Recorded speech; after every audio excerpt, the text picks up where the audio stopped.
So good afternoon, everybody. Welcome to the Town of Recording Greenwich in Planning and progress. Zoning Commission meeting being held virtually on Tuesday, July 1st, 2025.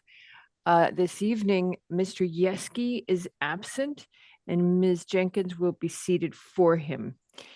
In addition, we have had several postponements and one withdrawal. 11 Ledge Road for a final coastal subdivision at 11 Ledge Road. That is to, that subdivision has been withdrawn.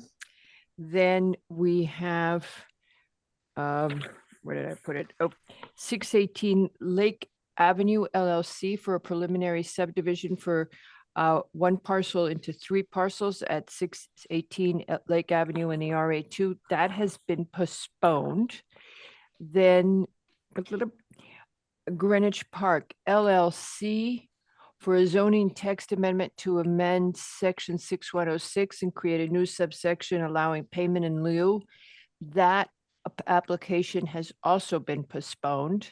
And I believe that nails them all. And with that, well, there's a discussion item that has been withdrawn, which is the Presbyterian Church of Old Greenwich for a pre-app to relocate the Christian preschool from Greenwich Baptist Church to the Living Hope Community Church, and that has been withdrawn. And with that, I assume Mr. Basili, we'll check in with you after we do the YMCA. The first application we have this evening is the YMCA. Who's going to represent it, Patrick? Okay, hello.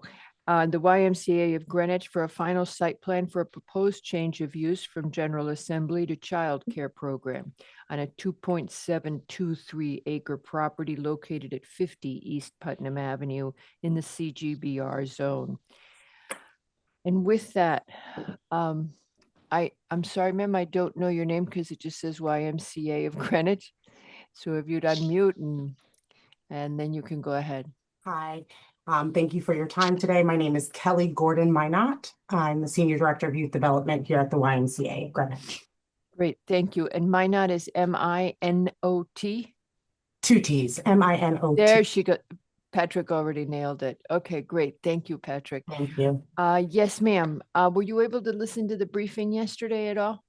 Or well, Patrick probably talked to you, right? Because he's been working with you a lot. All right, yes. So why don't you go ahead? I know that there are some questions around the number of MATS participants, as well as just concerns around the parking and queue.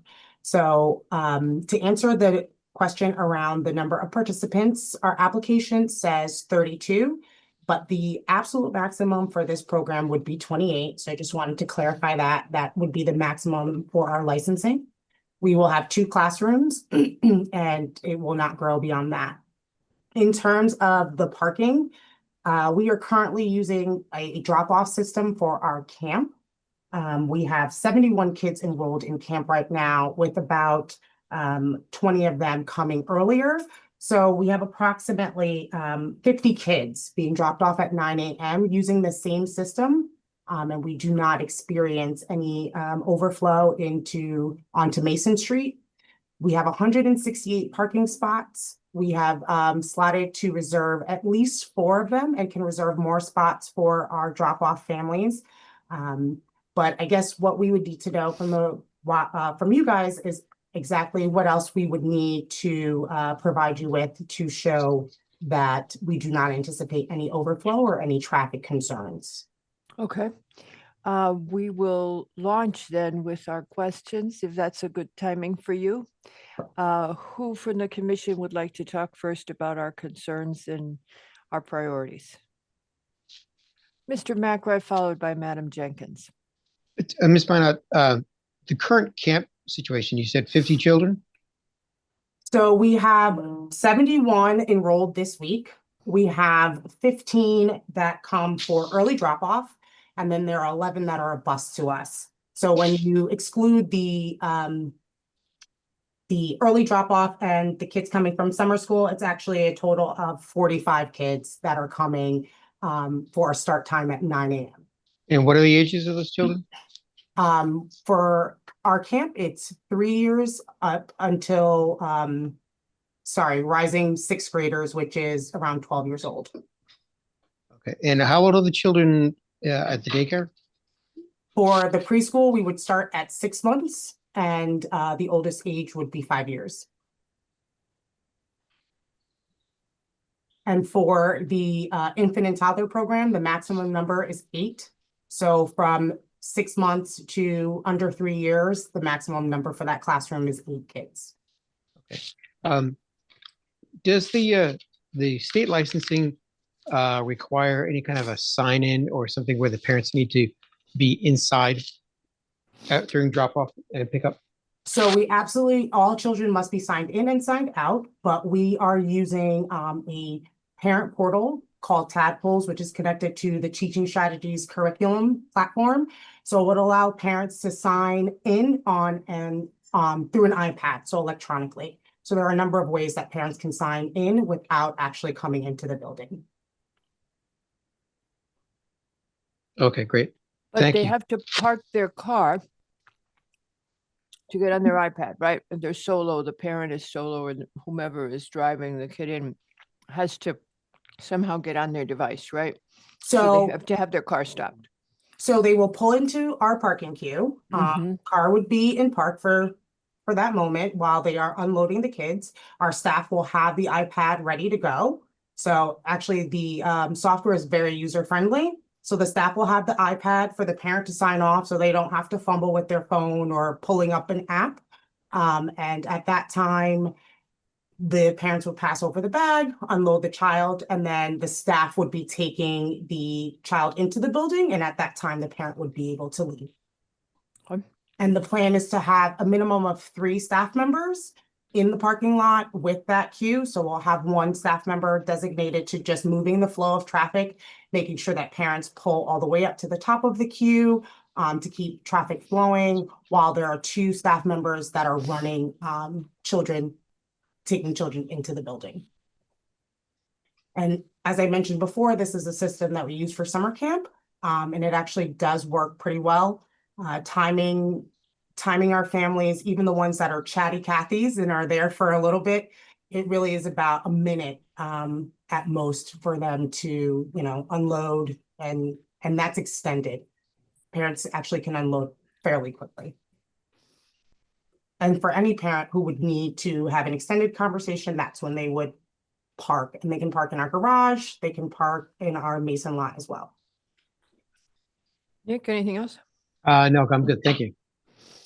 Madam Jenkins. Yes. First of all, I'm a member of the YM, and I love the building, and I think the programs are great. But I have to say that the Mason Street parking lot is already kind of a problem.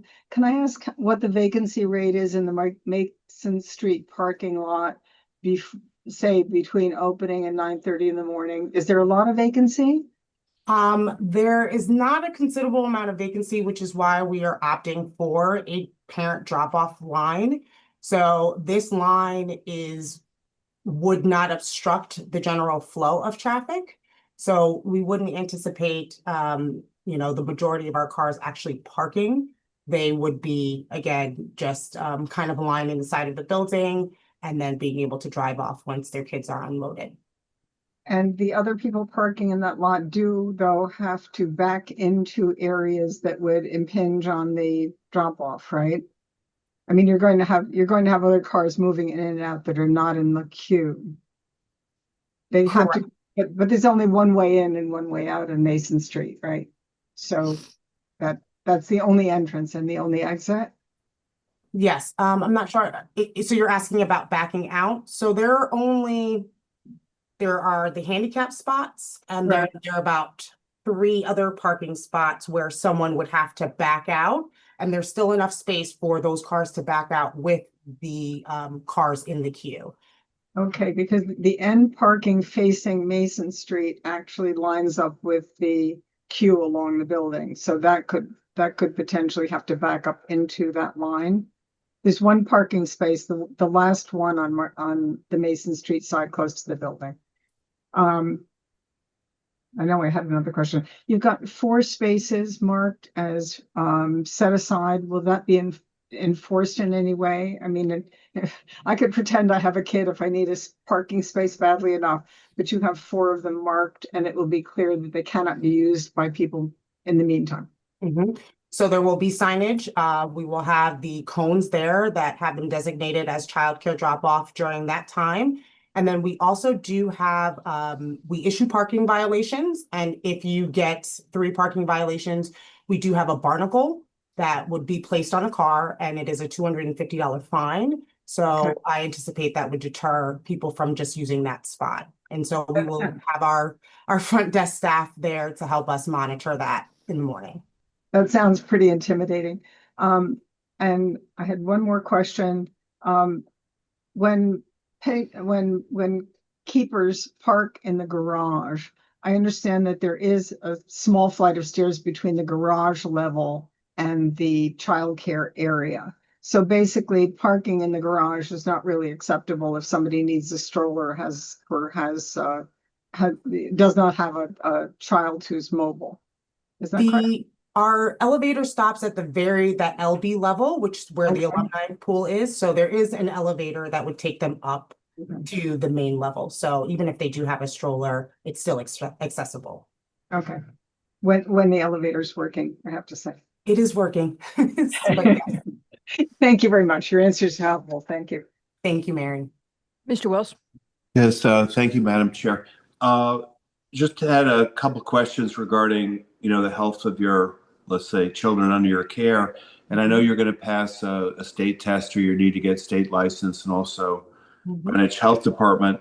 But just wanted you to comment on your protocol. Say, a couple of questions, and I'll let you respond. At the end of the day, do you wipe down all the surfaces that the children have touched with antibacterial material? Number one. And number two, say a child comes who's borderline sick or even visibly sick. Do you have protocols which authorize your employees to say, sorry, Johnny can't come to preschool today because, clearly he's under the weather or she's under the weather?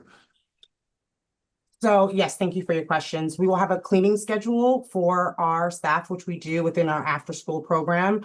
So not just surfaces, but also toys that have been, put in mouths. All of that will happen on a scheduled basis using we use plant-based cleaners like in our Child Watch and our current childcare programs. So absolutely, there will be a cleaning schedule that we'll be able to actually follow, where staff will sign off on when it is cleaned. In addition, we do have our maintenance team that comes in and does kind of a more deep cleaning. So steaming down if there are any mats or different carpets as well. So we do have that capability, and we will make sure that we have a cleaning schedule. As a part of our licensing, we also have to submit all of our policies, and our sick child policy is one. That is also a policy that parents will sign off on in the handbook as well. So it stipulates all the conditions from fever, if they have, diarrhea for a certain number of hours, if their fluids are running a certain color. So it's very clearly laid out for the parents. So even if there is some protest, they're all signing off on that handbook. And we will be, in cases of fever, requiring a doctor's note for children to come back into care. But obviously, we want to keep our staff healthy as well as the other children in the program. Thank you very much. Thank you. Okay, what else? Can we close this application? Yes? Nick? Yeah, I think we're good. Okay, so hold on, and let's get public comment first, and then let's see if we've got anything outstanding from the public. Does anybody from the public wish to speak about the YM's proposed daycare, early child care facility for 20 children ages 6 months to 5 years? Anybody from the public wish to speak on this application? Kindly raise your virtual hand. All right. I think the only question I have, Mr. Lowe. Yeah, I forgot. I did want to ask, and maybe this was already answered, but I brought it up at the briefing. With regard to the parents' use of the parking spaces in the two garages, uh, are you, if a parent comes in and tries to park in the lot there, how are you going to encourage or enforce that? I mean, other than putting on that, whatever you described, that deterrent, a boot or whatever. Yeah, So you're asking if it's a parent from the childcare yeah, wants to park? yeah. Or, I'm a parent and I come in, I say, I don't want to go over that silly garage and my kid will be right there. I'll just go pick, or I want to go park and come inside. Um, So again, Mostly- we would have them use one of the designated parking spots that are there. And we anticipate that those parking spots won't be full for long because Yeah. again, they're just dropping off and coming in versus I think a lot of the traffic happens with our facility because people are coming in for hour-long Zumba classes or they're And going. you've never had any conflict with the camp with regard to this? No, we haven't. Yeah. And again, it is 45 kids and it will be more. This is actually our smallest week this week. So we will have up to, 93 kids, our children in our care. And we do not experience a queue. Again, having Yeah. that staff, making sure that cars are moving. If we do have a parent who is there for an extended amount of time, we'll redirect them to another space or another area. Okay. But Well, thank you. Kudos to you all for running such an efficient ship. thank you. We got to make sure that people keep moving because we want to make sure that all of our members and customers and guests are having a positive experience while they're here at the YMCA. Great. Thank you. Thank you very much for your time. I Now, appreciate it. don't go away yet because, there's more. Madam Jenkins.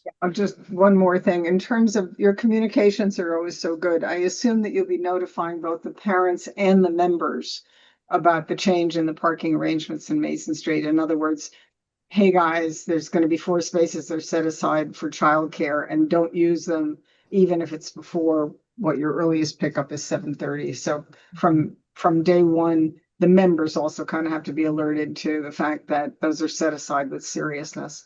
But again, your communications are good, so I'm sure you'll make it clear to parents and to members. Yes, thank you for that note. We've been working with our marketing team throughout this entire process.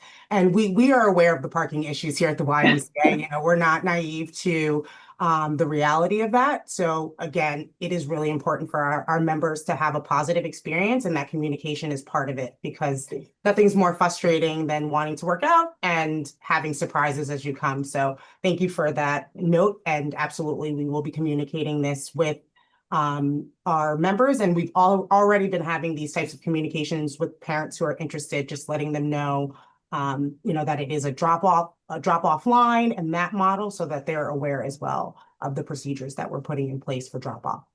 Great, thank you. Thank you. Alrighty. Okay, so does anybody object to closing this application at this time? No. Alrighty. Madam Jenkins will be seated for Mr. Yeski. The rest is the regulars, and with that, I turn to our faithful secretary and ask him for a motion. Okay, this will be 50 East Putnam Avenue, final site plan special permit, PLPC 2025-221. Applicants requesting repurposing existing space within the existing building for an early childhood education program in the CGBR HO zone. Whereas the change of use for daycare is not permitted as of right in the CGBR zone. However, the property is within the historic overlay zone. The commission finds that the health department has indicated that the approval must be obtained prior to the signing off of any of the plans for the building permits. And additionally, the facility must register with the town's health department before opening. There will be a maximum of 28 students per license. Drop off will be between 7:30 and 9:30 a.m. Pickup will be between 4:30 and 6 p.m. There will be 4 dedicated parking spaces adjacent to a one-way parking loop. The parking loop is for pickup and drop off and attended by teachers with an electronic check-in. Students are ranged from 6 months to 5 years. And the applicant shall address any and all interdepartmental issues. I didn't hear you say it. Could we say whereas the proposed use is allowed subsequent to the HO and not customarily allowed in the underlying zone? The proposed daycare school is not permitted as of right in the CGBR zone. Yeah. However, since the property is within the HO zone, Yeah. the commission has the authority to Did you consider actually and say authorize. that? I just did. Okay, all right. Okay, you hadn't said it before. Okay, good. I just, it's always good to have that in the record. Okay. Yep. Do I have a second for Mr. McRae's brave motion? Second, Mr. Wells has seconded. Ms. Jenkins, how do you vote? Aye. Mr. McRae, Aye. Mr. Wells, aye. Mr. Lowe, Aye. Albin is also aye, and with that, the motion passes 5-0. And we go to the public hearing and Mr. Basili. Thank you, Ms. Gordon Minot. Have great luck with this. I hope it goes well. We were nervous. Thank you. We will make sure that you get no complaints. All right, Thank you thank guys you, so ma'am. much. Take care. Enjoy. And hello, Mr. Basili, all sounding good? Hello, everything's great. We're gonna have Mr. Tessie later, so make sure you raise Well, your hand. All If- that great stuff will come to an end then. If Okay. he mumbles, he's only supposed to say 2 sentences, but if he mumbles them, let us know. All All right, Mr. Kuzmich, I'm not sure if I'm pronouncing your name correctly. Then our following application is Closes Brook LLC for a final site plan and special permit to construct a new single-family dwelling with a 3,000 square foot half-court basketball court in a recessed basement area, detached garage, pool house, tennis court, patio, stormwater management system, septic system, and associated site improvements. The structures exceed 150,000 cubic feet in volume. And also because of the 1,200, the facility for athletic exceeding 1,200 square feet, this is before us as a special permit as well. 65 John Street. And Mr. Kuzmich, did I pronounce your name correctly? Yes, that's right. Andrew Okay, and- Kuzmich. I'm a Kuzmich. professional engineer with Redness and Mead. Okay, and you'll be speaking for the application? Yes, and Mr. Bill Kenny is with us as well. Yes, we do know Mr. Kenny. Yes. Good Okay, afternoon. Mr. Kuzmich, were you able to listen to the briefing yesterday? I was. Okay, so we had some debate about the most efficient way for you to go about this since you've got some pieces that need to be put into place. So if whatever way you want to start, go ahead. Would you like me to just jump right into some of the concerns or a Sure. quick overview? That's Okay. usually efficient. I think we've read the application, so we will, I think if you jump into the concerns, it'll be quicker. Sure. So one of the major concerns I heard yesterday was just about the scale of the project. I think the limit of disturbance was mentioned, the amount of impervious coverage being added was mentioned. And so just a quick note on that. We look back at the development's impervious coverage before the previous residence was demolished in roughly 10 years ago. And if you look at the coverage back then compared to now, what we're proposing now, it's an 8,000 square foot increase. So the 34,000 square foot increase number that's in the submitted documentation from what's on the site now to what we're proposing, while that may seem like a lot, I think it's important to remember that historically the site was developed with a pretty significant amount of coverage on it. And I'll also note that the coverage back then, the home that was on the property was much closer to the pond than the house that we're proposing now. I'll also note that the Wetlands Agency approved the project and has seen the kind of the scale, the earthwork. And although they did note in their special permit conditions or the special conditions of the wetlands permit, that we need to provide a construction phasing and phasing plan and narrative. They did ultimately approve the project. And lastly, I think if you look at the neighborhood, and if you'd like me to, I can show you an aerial exhibit. I think the scale of the project is not out of the question for what's in, what's nearby. Okay. So that was number one. Do we want to, are there any questions on that piece of Does it? Or? anybody have any questions, or should he keep going? Keep going. Okay, all right. So then the second thing I heard was about whether or not there was an accessory dwelling unit or potentially a second residence. And I think the main points of concern were the bedroom in the basement, or in the basement of the pool house, and the bedroom that's on the basement level or the lower level of the main house. And Commissioner Macri, I think you did point out yesterday that it looked like you couldn't get to the basement of the pool house. That was an oversight on the site plan side. The stairs that are indicated are intended to be exterior stairs on the outside of the building that would bring you down to the lower level of the pool house. But the purpose of both the bedroom in the basement level of the main house and the bedroom in the pool house is for it to serve as guest quarters if the homeowner has relatives over. It's not intended at all to be some sort of permanent residence for a family member or that they're otherwise.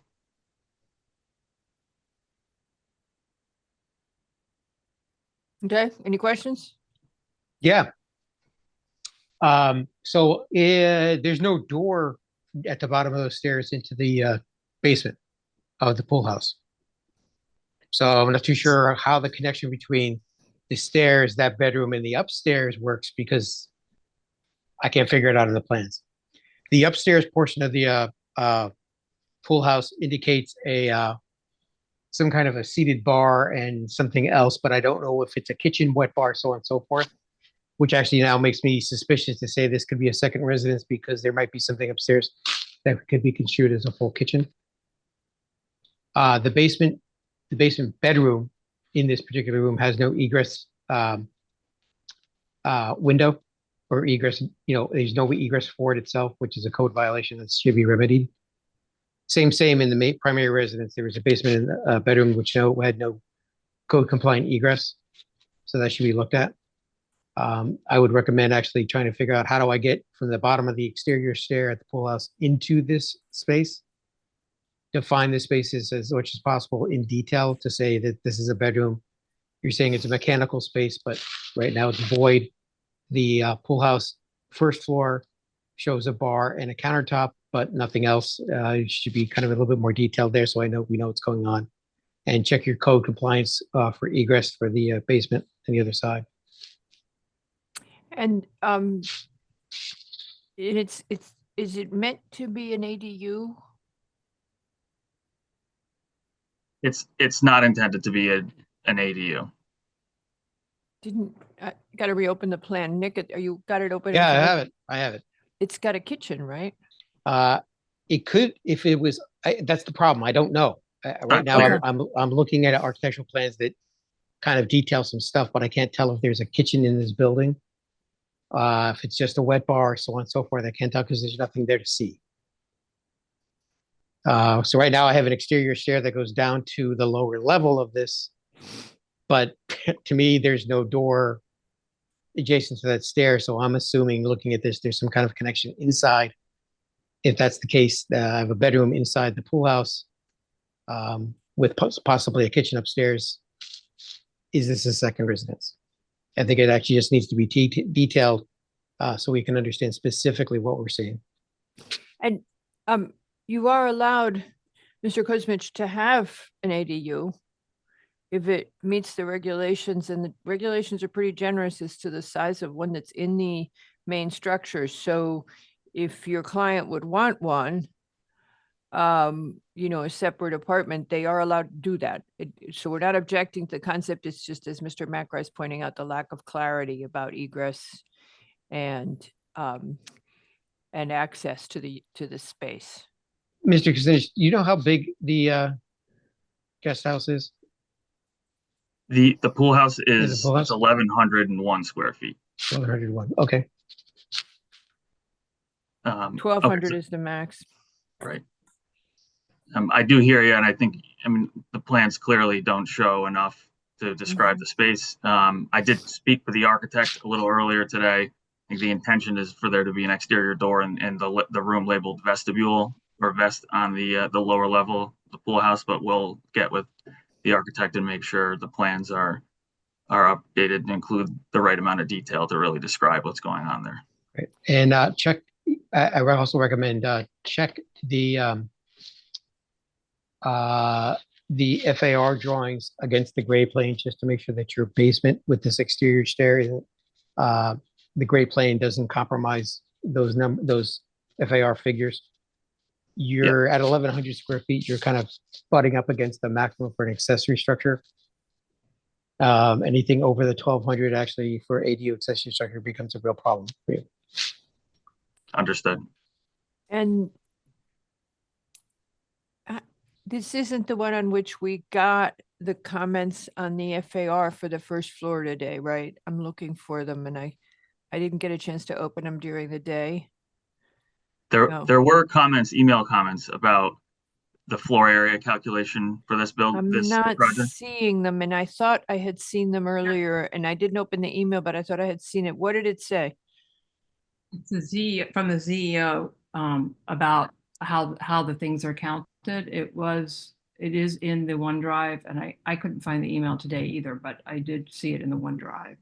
So is there still a question, Ms. Jones? Hi, this is Tracy. There were a few emails that went back and forth between the architect and Nancy Carmel last night. The area in question was there was a small area in question that is related to cabinets in a mudroom. The space is included in the FAR, so the FAR calculations are fine. Nancy has asked that the cabinets be more clearly labeled on the architectural plans. And the cubic volume calculations are fine as well. Okay, so the FAR, that question about the first floor FAR has been addressed. Right. We still don't have the construction phasing. Is that correct? Construction phasing was requested as part of the IWWA submittal. Okay, and has we that been don't, no, it was not submitted to us either. So nobody has that yet, so it would No. be good to get it prior to a decision, right? Or could that be done prior to permit? IWWA is doing it prior to permit. Okay, all right, so we would do it prior to permit.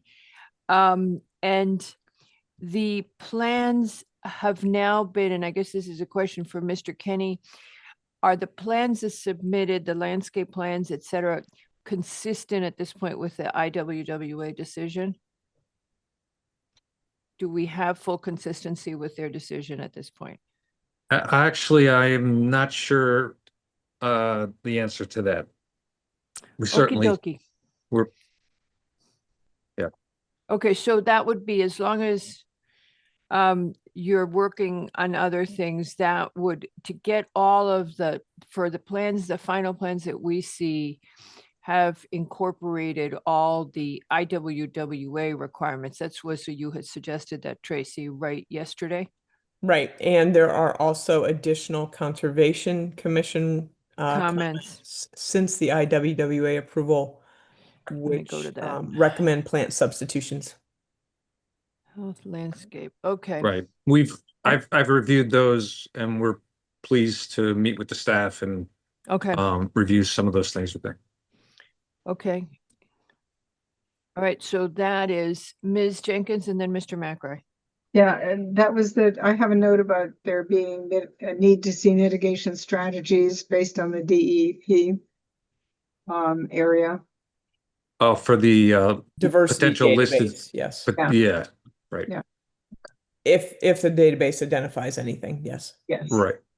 Okay, thank you. Tracy, you had a comment, and I don't remember what we said about this yesterday. The existing driveway crosses the northern edge of the open space parcel.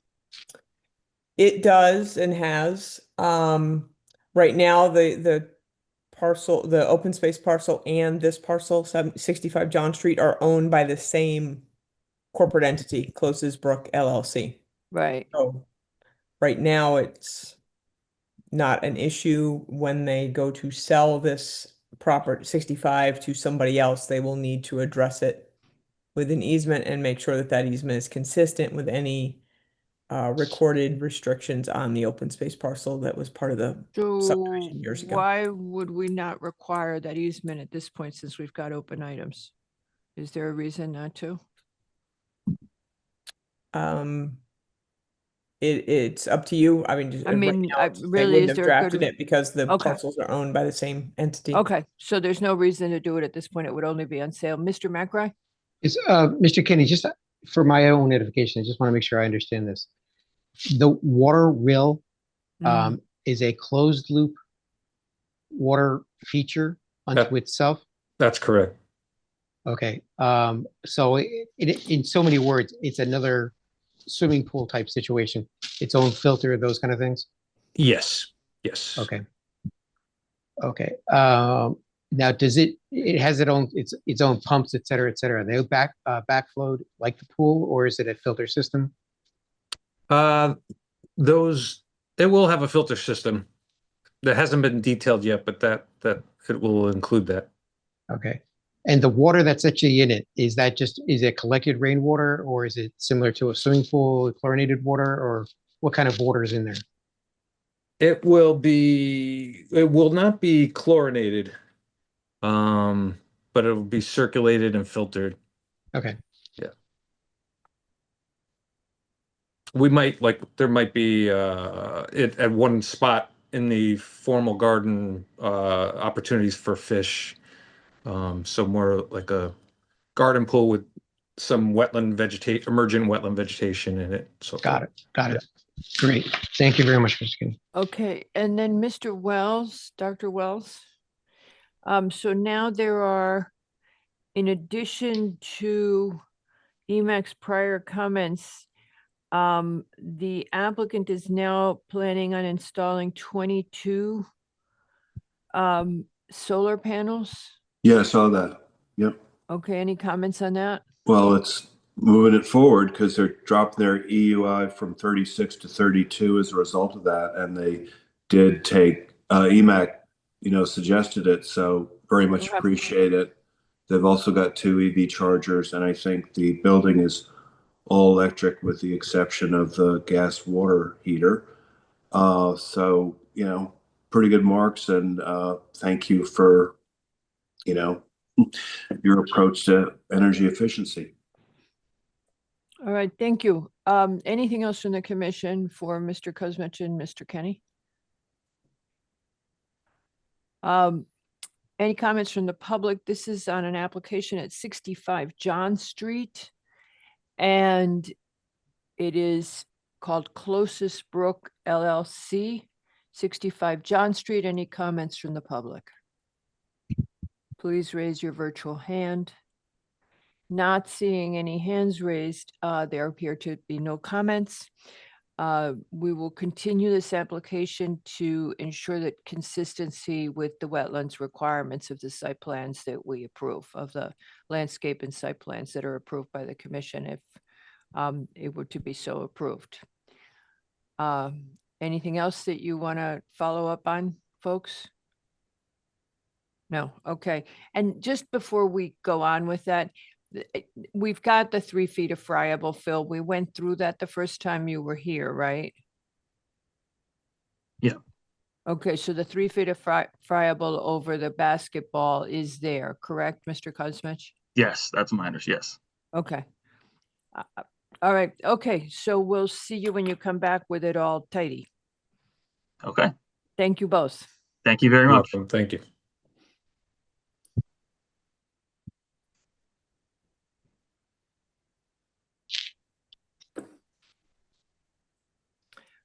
Okay, so now Mr. Franco and Mr. Haslam, correct?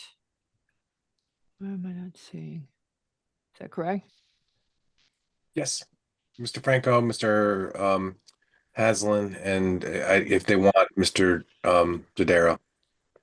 I think we're gonna, okay, well, let's see what they do. And hello. Okay, we lost you, Mr. Franco. There you go. Okay, everybody's there. So our following application, we're combining two applications now. The first one is for 515 East Putnam LLC for a zoning map amendment to rezone 5 Brookridge Drive from the R20 to the R20 HO, as shown on a map that's been filed. And the second application is 515 East Putnam LLC for the final site plan and special permit associated with that rezoning. That is going to construct 6 2-bedroom housing units with 12 indoor and 4 outdoor parking spaces and the associated necessary improvements on a 1.7437 acre property in the R20 zone, which will then have become R20 HO. The two pending items when you were last before us were this question of the street tree and the exterior facade. And we've received the email from Mr. Haslam that you are willing to retain the historic facade with the HO and bring it back to its historic appearance. And I'm not sure where we really are with the tree, whether it's staying and you're doing 20 feet otherwise, and you're addressing the fire department some other way. What I was thinking about today, if the commission agrees to that, is that you work it out with the warden and the tree warden and the fire department. We've indicated that we would like you to make Brookridge the main access way, as it is for pathways across from you, and reduce the cuts on the post road. It seems like the fire department also wanted you to reduce the concrete cut on the post road so that they could access more easily. You would turn the post road into an emergency only. And then it's a question of what you do with that tree that the tree warden doesn't want you to get rid of, and how you do the 20-foot width. And we would just, at this point, I think we could just let you work it out. And then we would say to you that if the tree stays, you would protect it, because they have a habit of dying during construction because people do weird things to the trees during construction, as all of us know from years of construction. I had one question for you guys on the exterior, and this is really for Mr. Franco. So taking, I think you weren't at the briefing yesterday, but I went out and took pictures of the sister house that you talk about that was built by the same architect at 505, and how they're all of a period and it's the same architect. And I took pictures, and certainly the history looks like it's stucco. But then going back and looking at the HDC, the question is, what do you want to do with the additions that you have, or what look, the additional structures that aren't really, but look like that? Do you want to do that with stucco? Now, before I finish asking you that question, I found some material that when Pathways was approved, they too thought that stucco was prohibitive, and they didn't initially want to do it. And the commissions didn't want to grant them the HO unless they did it. And sure enough, it turned out that it was not prohibitively expensive. And of course, the maintenance on stucco is lower. I wanted to make sure I was being fair, because, what is the history here and what is consistent with our decisions? But now you have the question of, from what I could tell from the minutes, you talked to HDC about doing the additions in a different facade. What do you want to do with those if the main house is stucco? So what we would like, thank you very much for that, Madam Chair. What we would like to do is we would like to do both the main house and the carriage house in stucco. Those were the Okay. buildings that were going to be shingle. And then the barn was going to be done in a stone and Okay. sort of a vertical board. So we would like to keep the barn as it's been designed, but change the main house, the historical house, essentially retain the stucco and do stucco on the porte cochere and garage addition. And then we would do the carriage house also in stucco so that we would have consistency. Okay, and then you're gonna do the rest in stone, The barn. the barn in stone. Yeah, the Okay. barn is done in a combination of stone, Okay. and sort of a vertical barn kind of board. But the two that were going to be shingle, which was the main house and the carriage house, we'll do those in stucco. Okay, now, looking at Pathways, that would be consistent with what they did because their outbuilding, their accessory building in the back is stucco. So you would have one additional accessory structure that's stucco, and you would, and the rest you would do in stone. Question for you, going through your documentation, it says that the original included barge boards on the gables with an open bead board soffit with curved outriggers. I just want to tell you, I have no clue what that is. Well, What we're a going to curved outrigger is. I thought an outrigger was something to do with boating. So my question to you is, when you restore, Nick is laughing at me. 20 years later, she still doesn't know that. My question to you is, when you restore, and knowing how you work, Mr. Franco, will Yeah. you restore to that history to the extent possible to what the original design by Frederick G.C. Smith? Yes, we will. Well, we will retain as much of it as is. When we get up there, we're going to have to look at the condition. We had the same. It's the same architectural style that we did at Harbor House in Old Greenwich. It had the exposed outriggers, so we were able to keep. What is an outrigger? Well, it just means that instead of a soffit that's enclosed, it's really like it's a decorative beam almost. So Okay. and it's I got it. exposed and you can see it. And so we will keep the originals, but we will undoubtedly have to replace a few of them, that have rot and whatnot. But we will be retaining. But you're retaining the look, which is Yes. what we're trying to get to, retain as much as you can of the original architectural style and the look of it. And as you restore, if there's parts that are damaged, you would replace with the same look. Exactly. Okay. We discussed at the briefing yesterday is that you would review what you do. If we were to decide it favorably tonight, you would review that with Patrick so that we would give you the parameters to be a consistent to the purposes of an HO. And then Patrick, who has the background, would review it. And if he needs additional input from someone, he would seek it, which means Certainly. he can freely go to the HDC and ask for their input as he reviews it, or he can do it himself. Yeah, that sounds great. And just as an FYI, I spoke with Steve Bishop on Friday, and I told him that there was a possibility that we would be retaining the buildings as stucco as opposed to the shingles. And he said, well, that's great. That's the original material. He said, you don't need to come back to us for that. Yes, we heard that. They actually, I think it's a little confusing, all the timing with their responses to you. But we understand that they are okay with retaining the original material. Right. And retaining the history. And honestly, I think it's going to be stunning because as I took pictures of those houses, they're really beautiful structures. They're really beautiful. Just for the record, I'm not at all unhappy with this outcome. If we get to do it this way, I think it'll be stunning. Yeah, I mean, when I looked at those houses, when you get close to them, their balance and their design, even to a non-architect like me, I thought it's so much prettier than a lot of the things you see today that lack a balance to them.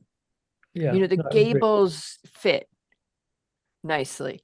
Okay, so that works for you. Now I'll turn it to everybody else. The one other thing I would Yeah. say, the other comment you asked was about the tree, and I don't know if Chip Haslam's on the. He's right here.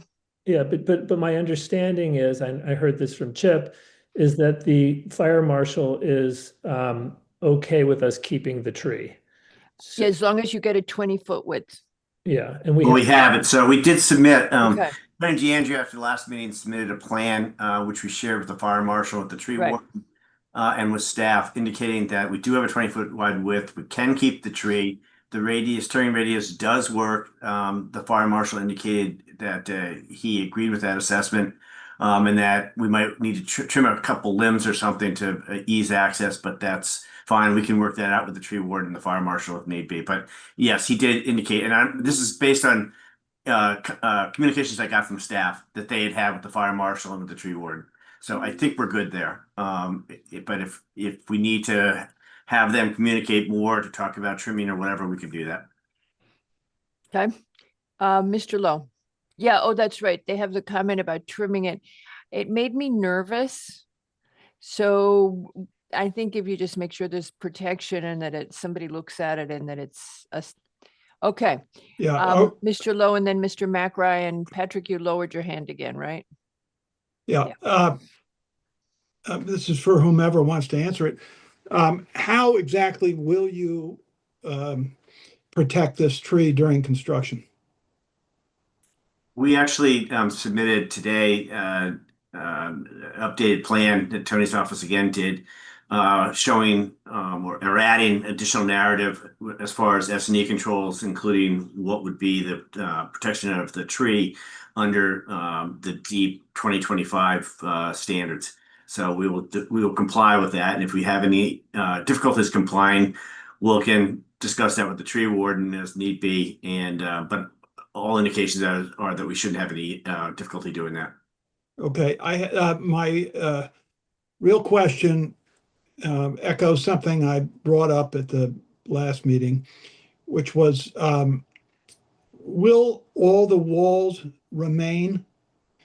You're not going to take this house down, but will all the walls remain as they are? Sir, do you mean the walls on the property or the walls of the house itself? The house itself. All the exterior. Yeah, I didn't. I'm sorry. I should have clarified. No, the walls in the house. Well, no, all of the exterior walls will remain, but the interior will be, some of it will remain, but it's going to be redesigned and repurposed. But you're not taking, you will be taking it down to the studs inside, but not outside.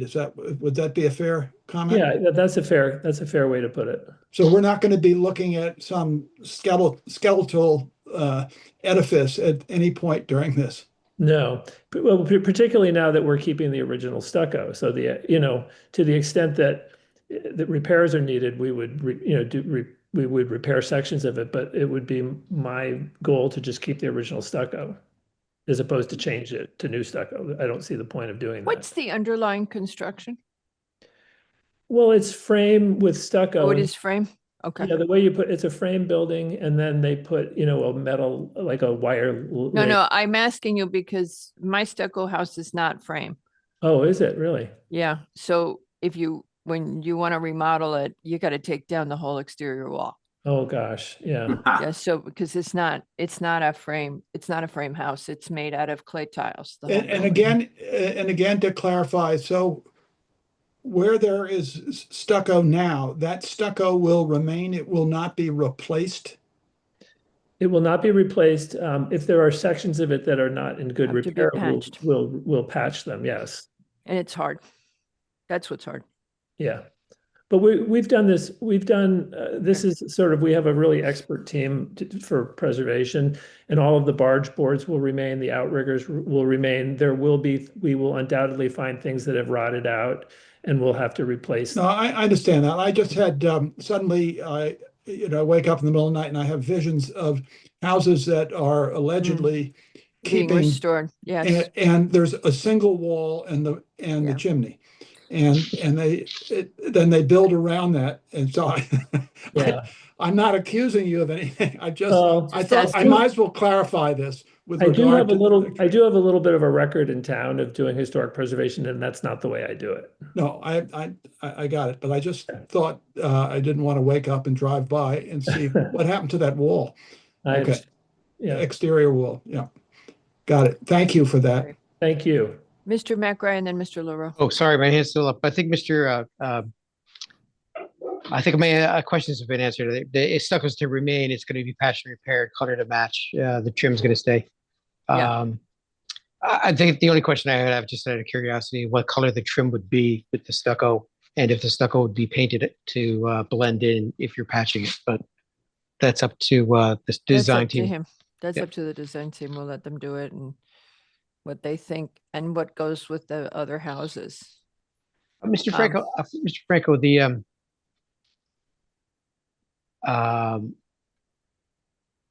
the stucco itself, when you patch, are you going to try to color match it, or are you thinking of actually painting the stucco to make it blend in? I haven't really thought much about that, because the stucco, we have to really take a look at how much repair has to be done.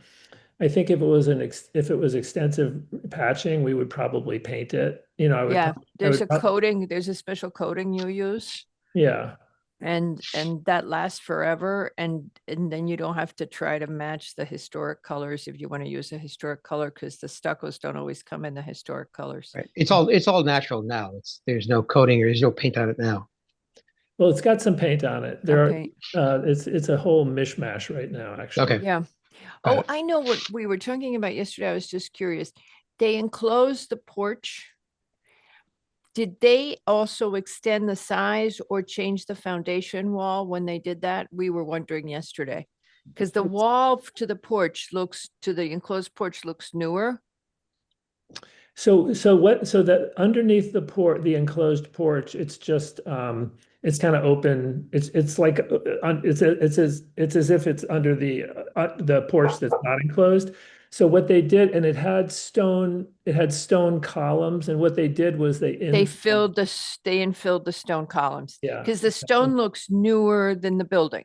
Yeah, the part that was infilled is newer, and that was Yeah. obviously That's true.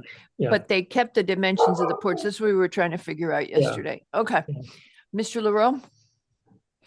Thank you, Madam Chair. Mr. Haslam already mentioned it, but if the commission would be so kind as to oblige and let staff consult with the tree warden on the tree protection so that he's okay with it and not just the staff, because I think it's a town tree and I think it's their jurisdiction first and foremost. So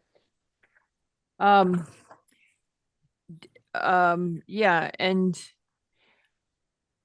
I think the other thing is, has anybody had a chance to review the soil and erosion control plan that was resubmitted today? Yes, I did. Oh, gosh, Nick, It's, great. actually comprehensive, showing the good stockpile. You've got a actually double silt fence all around most of the property. Track pads are all there, those kind of things. It should be okay. Short of any kind of a deluge. I don't think there's going to be anything tracked onto the street or significant erosion on the site itself. Mary? Yeah, Mr. Haslam, the only change on the declaration of restrictions was the date. The dates. Well, I think I just have to fill in the date of your decision before we file it. I think that's the only thing that would be changed or added to. Yeah, okay, great. Thank you. And I used the one that has been approved by you folks before in the law department, so. Because I had a chance to read the full other one and I just assumed this was the same with the minor modification. Correct. Thank you. Okay, Mr. Lowe? Yeah, question for Patrick, on the issue of the coordination with the tree warden, presumably, because it's the town, you're making that distinction that this would be the town's responsibility and not just our staff. Is that what you're saying? Yeah, Believe so. the To review commission it in obviously conjunction. has the right to be concerned about town trees, but I think ultimately whatever tree protections on there should be acceptable to the tree warden. If something extraordinary needs to happen, whether it's air spading or something after the fact, whatever, we should make sure that he's aware of it and that he's okay with it. Yeah, and I would just encourage our staff to, I mean, presumably, this will happen, but obviously that tree should be given about as wide a berth as possible. It's the last remaining You know, the vestige. problem always is during construction is to keep the perimeter of the drip line I know, that's where the roots are. intact and to not dump material underneath. And that's what ends up happening. Halfway during construction, somebody comes along and dumps a whole bunch of concrete blocks right on the, Well, yeah. this is why I'm encouraging our crack Yep. staff to be Yep. vigilant. Oh, the tree warden's good at it. Yeah.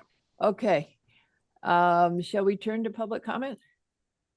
Sure, All I'll right. put my hand down. I got it already. Oh, sorry. So does anybody from the public wish to comment on these applications at 515 East Putnam LLC, otherwise known as 5 Brook Ridge? One is for the zoning map amendment to create an HO, and the other one is for the associated final site plan and special permit. Anybody from the public wish to comment on these applications? Kindly raise your virtual hand.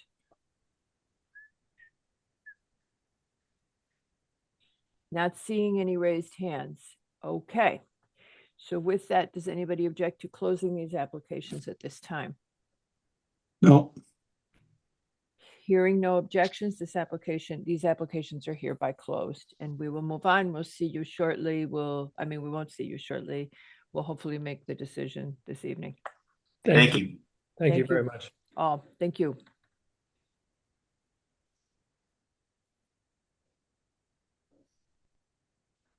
All righty. And now, I think Our Mr. next- Haslam's next as well, right? oh, I just kicked him out. Oh, You know, it's I'm just instinctive. trying to pull up my agenda, Madam Chair. Sorry. Okay, it's just instinctive. I just kick people No, out. yeah. Goodbye, person. Can you bring him back in? Yes. Because I'm not seeing him anymore. Yeah, my list is getting longer as we moving on Oh, here. there he is. Okay. Sorry, Mr. Haslet, I removed you. Okay.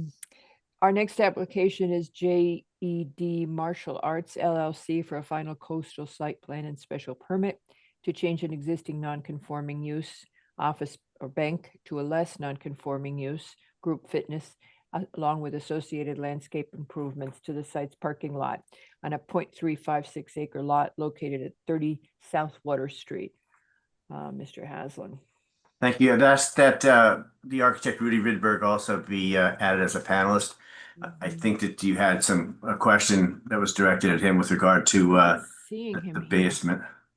There He he may is. not. There he is. There he is. He Okay, came good. in. You were moving so fast this evening that I had to tell him. Not really. We dawdled, but okay. It's just that we had postponements. Could you tell him to raise his virtual hand again? Oh no, Mr. Rydberg, please raise your virtual hand. I can tell you myself. He should be gone. coming in right now, I think. Ah, okay. There we go. All right, there he is. So, because this is a change of use, we've been trying to keep costs down as much as possible. We did do a pre-app, and then we had one meeting with you recently. And now so we hadn't hired an engineer, and we had a surveyor that had done work for the bank in the past. That is the basis rather of our maps and et cetera. That surveyor, we did contact that surveyor early on to see if we could enlist them to help us with this project, but they said they basically work for the Bank of America and don't take on projects of this small nature. So There you talking to Pat and Tracy, it was indicated Rudy could realign the spaces on the site plan, and that would be sufficient for your purposes. And as you know, Rudy was able to find a little area in the back corner in the northwest that we could add a little planting to. So what we suggested last hearing, we hope you'll agree to, is that we could just work with staff and conservation on creating little planting beds where they exist in the front and the rear back left, and then now with the new little planting bed on the rear back right. And our other challenge was the architect, the landscape architect we might have used in a crunch like this was on vacation. So we hope to get him involved, possibly to work with staff too. But the other issue that was raised was that the spot elevations in the building and flooding that staff indicated was part of the checklist and we hadn't supplied. We called a favor of Tony DeAndrea, who sent his office out this morning to do spot elevations for us because it sounded like this is still an issue too. So we've submitted that. And as Rudy has indicated, if the building department requires us to do floodproofing of any sort, this is a commercial building. We're not increasing or making alterations that are more than 50% of the value of the building or anywhere close to that. But again, we can do some floodproofing back there if need be when we go in for our building permit. Well, you'd be required to. I mean, the thing is, from where you are, if you got to do it, you got to do it. Yep. Okay. Can I interject, Chip? Sure. It's Rudy here, Goodberg, thanks. I was looking at Craig DeAndrea's survey today. We're in zone AE 14. And the basement entrance that you step down to go into the basement of the building, that flood elevation is already at 15 outside the building. So that is 1 foot higher than the base flood. The one door at the covered entry on the northeast side facing the old Amerigo's restaurant or the George's Steakhouse now, I guess, is at 14.9. So they're essentially 1 foot higher there already. So there's been no water going into those basements, which is good. However, if for some reason we ever had to, it's such a small area, we're allowed to flood-proof a commercial buildings, and especially since we have another way out of this basement, if for some reason that Mother Nature decided to throw us a curveball. So I thought that was great that Craig and Tony's group was able to get out there and give us that information. Okay, good. Any other questions or comments from the commission? Okay.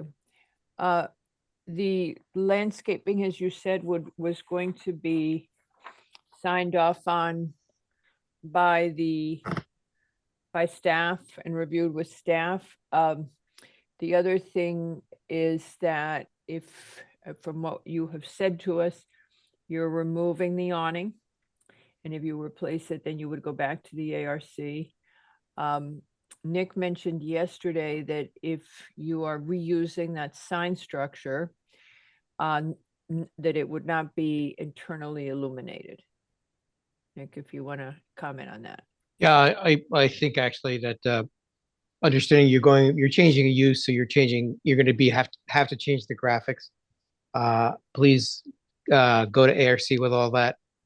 If you're using the existing freestanding sign, you're limited to the box itself, and you've got a lot of facade there as well. I think actually a long, hard look as to what kind of signs you really want to have, as opposed to retaining something that's maybe not even necessary. Understanding you're half a block from the light, you may want something facing the light, that kind of thing. So I think actually a well thought out sign program for the building would be your best bet. That way you're putting the best face forward and not getting lost in the shuffle, being kind of off the beaten path. Thank you. Yes. Okay, everybody's agreed to that because it has to, Mr. Wells? No, I just wanted to follow up. So Rudy, are there interior stairs going down in the basement as well? So they're just not dependent on those external stairs? Yes, there's an internal set of stairs that feed the front of the building, come across the main entrance, and you go down internally in the building to get downstairs. And then there's an exit in the basement off the mechanical room. So the mechanical room is at elevation 9. Yes. So there's an extra set of stairs in the building. Thank you. Um, I just, for the record, my notes have that the commission was amenable, agreed to the fact that you would not be adding the pedestrian access way, the public access way on this site because it is a rent, it is not a change in ownership and you're not doing any work and that we agreed to that. Is that how everybody else remembers it? Okay. All right, I Thank you. just wanted to make sure because I had that in the notes and I want to put that in anything we do so that you can document why it does not exist. That's so all I have. Should we turn to public comment? Okay. Does anybody from the public wish to speak on this application at 30 South Water Street? This is for a martial arts facility instead of the Bank of America use that has been closed for a while. Can't remember how long, but replacing the bank office facility that's there now. Anybody wish to speak? Nope. Okie dokie. Shoot, I had one more question for you and I just blanked on it. Yeah, we did the public access. Oh, the hours of operation. So we would condition that you've submitted to us these hours and the class schedule, and that is what's engraved in stone. Yes? Okay. Don't look so unhappy, Mr. Rydberg. So Alrighty. I just want to make sure I understood. So the hours operates Monday to Friday. 7 to 8:45. Wow. And Saturday from 10 to 2. 7 to and 7:45. Sunday from 1 to 2:15. 1:30 to 2:15. Yeah, that's what somebody Like a 45-minute class. Ooh, okay. for the younger kids. So we had asked about that, and the younger students have a shorter class, They have the half-hour class, the half-hour class. right? We would only ask that, obviously, if the and as a practical matter, if the hours weren't working for whatever reason, obviously we would come back to the commission and ask that we be able to modify it and then have the commission decide whether that can be handled administratively or whether we come back to you. Is that a fair statement? Yeah, what I would almost suggest is the other way around. Why not do it? Why not we say that it be done administratively now? Okay, thank you. And then if you need to revise it because it's not working, Patrick, are you okay with that? Yeah, I mean, I would just for the possibility in the future, I think the break or the separation between classes is really the I was gonna commission's ask concern. that. Yeah, The commission, so you, how much do you have between all the classes? I forgot to write that down. it's 30, I believe, right? 30 minutes, yep. So that is an immutable condition. Right.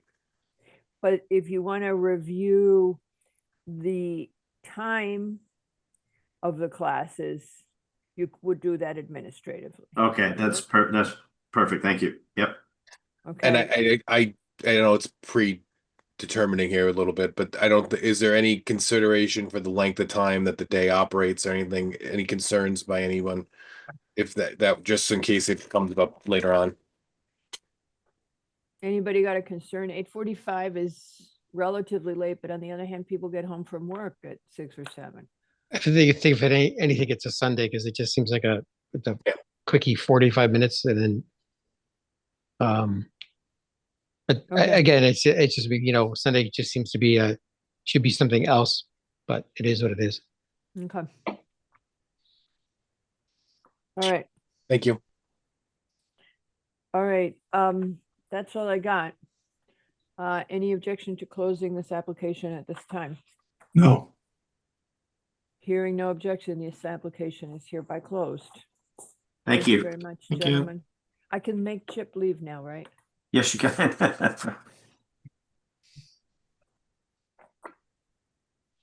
Because now I have to do it. All right.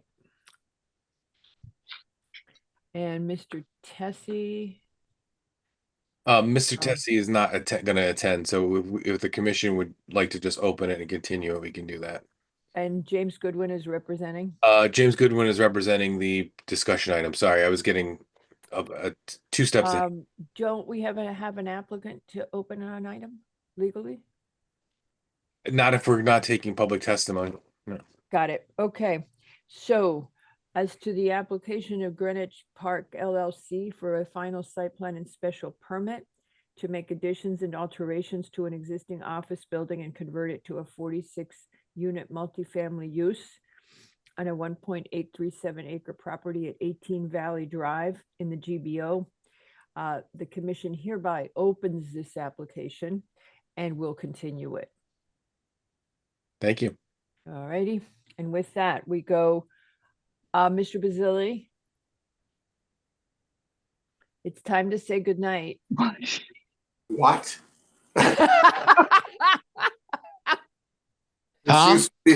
Tom, run.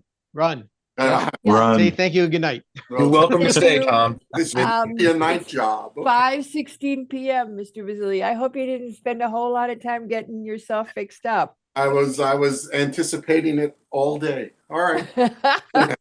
See you next time. Thank All you. right. See you All right. soon. Bye-bye. 45 minutes in hair and makeup out the window. I know. I felt bad about that. All right. Our next, so now we go to our discussion items. Our discussion item is James Campbell for a pre-application review for the renovation and expansion of a non-conforming two-family dwelling on a 9,618 square foot parcel at 37 Arcadia Road in the R12 zone. Hello, Mr. Goodwin. How are you? We're good. We kind of rabbit holed. Were you listening to our briefing yesterday?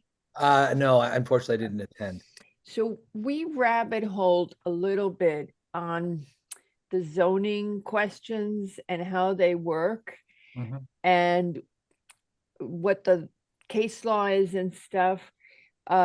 So my take on what you're proposing, if the commission agrees, is that we're going to look at the case law when you come back or before you come back, and we'll talk to Patrick and Tracy about it some more.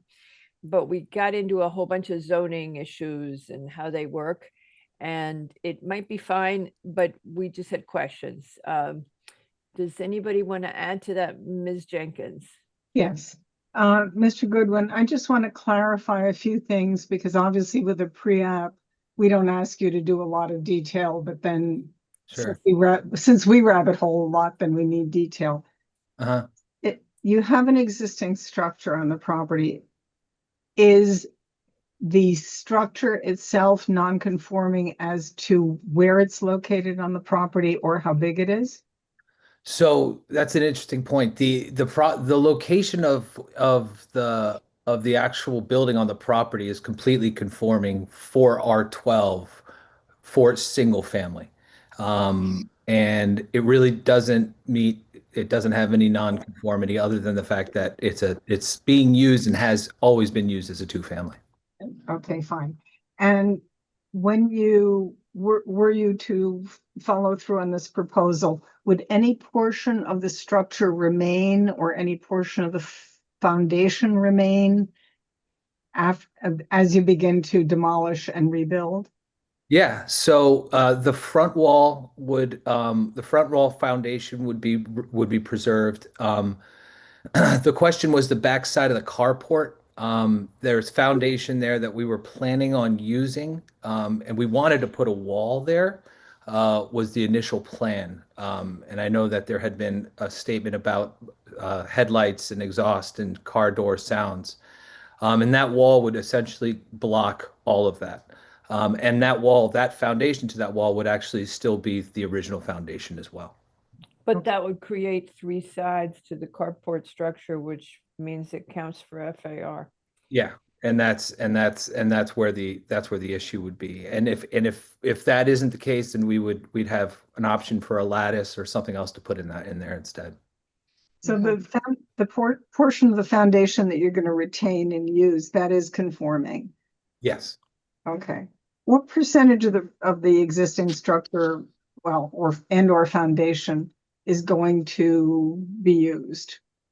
I'd say I don't have the exact number on that, so it's Okay. presumptuous for me to actually tell you. And ballpark, I won't hold you to it. 20%, 15%, somewhere in there. Quickly, Mr. Goodwin, so the first part of your proposed building, you're going to actually remove the foundation of the existing building? This Yeah. isn't- Okay. There are parts where we'll have to, because the foundation will have to be expanded in order to be able to take the foundation a little bit wider to the Okay, and then it narrows down for the carport, and that's actually approximately the same size of the existing foundation. Yep.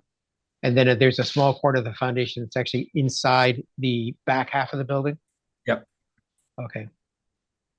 Ms. Jenkins, as I see it, looking at the floor plan, he's probably a little bit less than half of the existing building to be retained, the foundation only.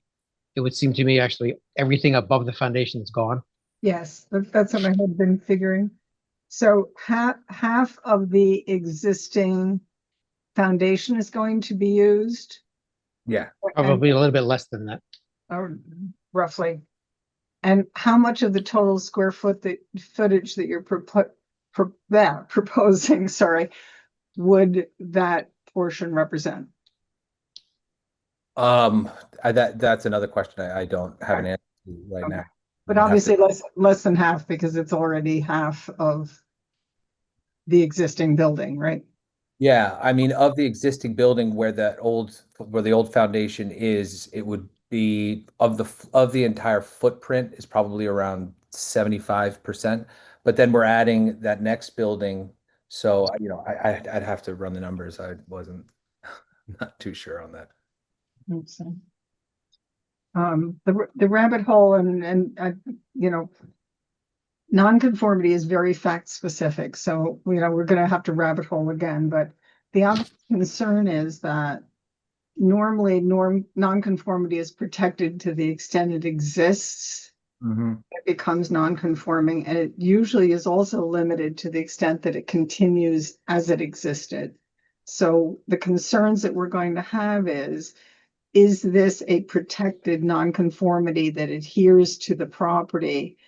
It certainly does to the extent it exists now, but we have to then marry that to the overall proposal, because both use and structure, when it comes to nonconformity, it's a protection, and we have to limit the protection to what existed when it became nonconforming. So obviously it's one of every single case is different, and you can read 100 cases and come out with 102 conclusions. But obviously it's the sort of thing where we're going to have to examine that very carefully. Okay. Yeah, I mean, when we so just as an administrative point, since I've applied for this pre-application, I've actually become the owner of the house. So I'm no longer I'm not the signed agent, I am the actual owner. And I think the second part to it is, the house, I mean, from a non-emotional perspective, has been such an eyesore on that corner. Yes, And there's nothing. Not pretty. It's not pretty. not pretty. And when I purchased the house, really what I kind of did is went through what my options were as a builder, right? And I looked at building a single family, but the unfortunate part is you're across the street from a gas station, and then also across the street from a post office. So And you're right by the train. I mean, it's nice to be by the train station, but you also get more noise. yeah, and as a result, when we went through the process of trying to figure out what to put onto this property, what was going to be the least intrusive thing that we put there. And when we started looking into R12, because it would be a non-conforming two-family in an R12, it would revert down to an R7 setbacks, which is awesome, because then as an R7, we would be able to go closer to the street, making the building more compact and small. If you put a single family on that property, what ends up happening is the length of the building would be so long to maximize on FAR that it would completely take over the entire corner. Right. So, and whoever was going to build something there would definitely maximize on their FAR as much as they Oh, can. yeah. Mr. Goodwin, I don't follow that statement whatsoever. A two-family is less intrusive than a single-family residence in a single-family zone? Because a single-family building with the R7 setbacks, which are generous, would be too big. I'm not following that. So I think maybe yeah. addressing that when you come back, because the whole argument Because is you making would sense be to me. able to use the R7 setbacks whether you did a 1-family or a 2-family. Yeah. You could use the R7 for a corner lot in an R12. Uh-huh. Patrick, you want to disabuse me of that? I'm sorry, what was, I didn't hear the last question. Non-conforming lot, he can use the R7 setbacks whether he does a 1-family or a 2-family. On a corner lot. Well, there is, again, it's the setbacks of the setbacks in the zone. There is no distinction between the Yeah. uses. So there's no distinction. I just wanted to make sure we weren't lying to you. You could do, if you had a 1-family, you could do it to what we allow, and you're in the door right now. What we allow is you can go to the setbacks of the next zone down, regardless of what you decide to do, because your property is undersized. Okay. All right. So you're not, so that's why it didn't make sense to Mr. McRae, what you were saying. So it isn't only if you do a 2-fam. If you went to a 1-fam, you would be, and in fact, think about it, because in some ways it might work out better for you. You don't have the carport problem. Mm-hmm. Mm-hmm. So, and as we're going through the zoning, and we'll do the research. Patrick will send us material and we'll do the research, but that is a possibility. So you would be able to do a 3,000 square foot structure. That's what you have, right? I'm doing it from memory. Yeah. A 3,000 square foot structure in that, as you are with a 1-family. But then to your point, what's more marketable and what's sell, that's your call. Yeah. And I understand you guys probably have nothing to do with that. Not our job. Yeah. Not your job. Not your job. Yeah. Okay. Let me go to there's a whole bunch of people who want to ask you questions. Mr. Lowe is next. Yes, and really, I wanted to ask Patrick a question. It seems to me I read some concern on the part of a neighbor. Yeah, there was a letter in the But file. no, whoa. Let me. Oh, sorry. Let me finish. I was just I was pausing because of the echo I heard of the word neighbor. Anyway, and I wonder, there's a concern, I guess, about the use with regard to the use of this, whatever structure goes up there as an Airbnb. And I wonder, Patrick, if you could comment on the relevance of this neighbor's concern. Well, I mean, I think the concern is related to that there is sort of a parking lot proposal on the design that's shown.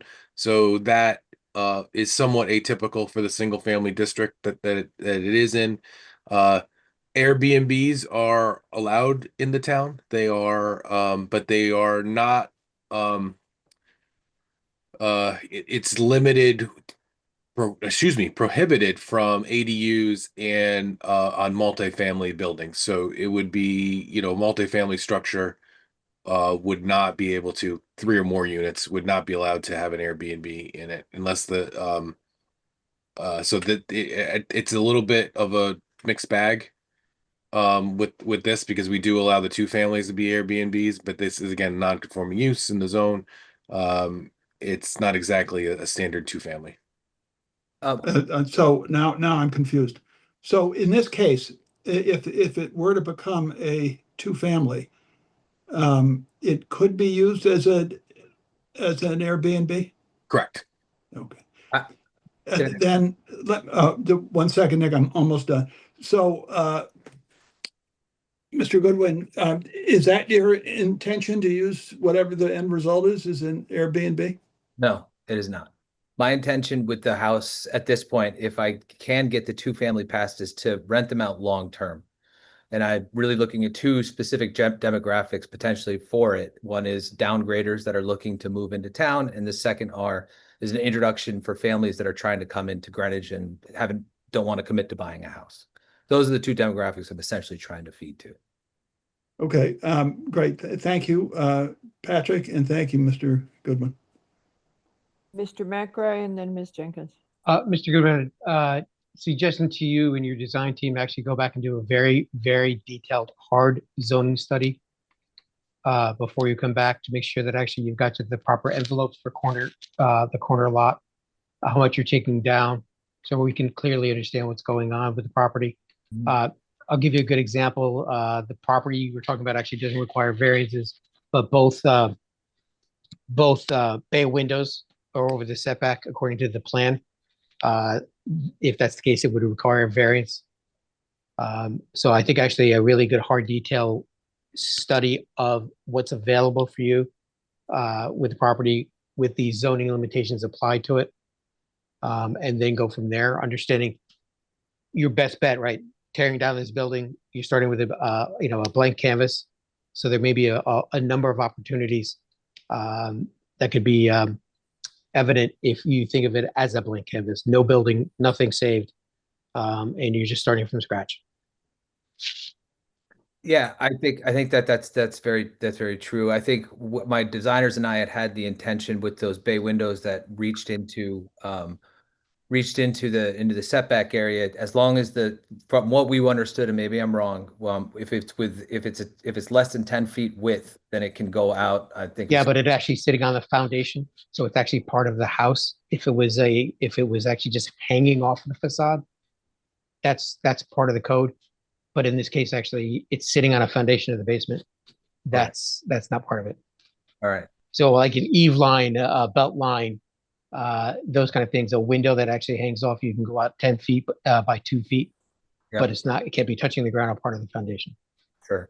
And as far as the blank canvas, kind of, yes, it is a blank canvas. I mean, I think what the situation that I'm sort of in at this point is I have been struggling to make sense of putting a single family there. So, the truth of the matter is if I can't really get this 2-family passed, I'm just going to continue to rent this out because it covers my costs. It's a great location. The house needs some work, obviously.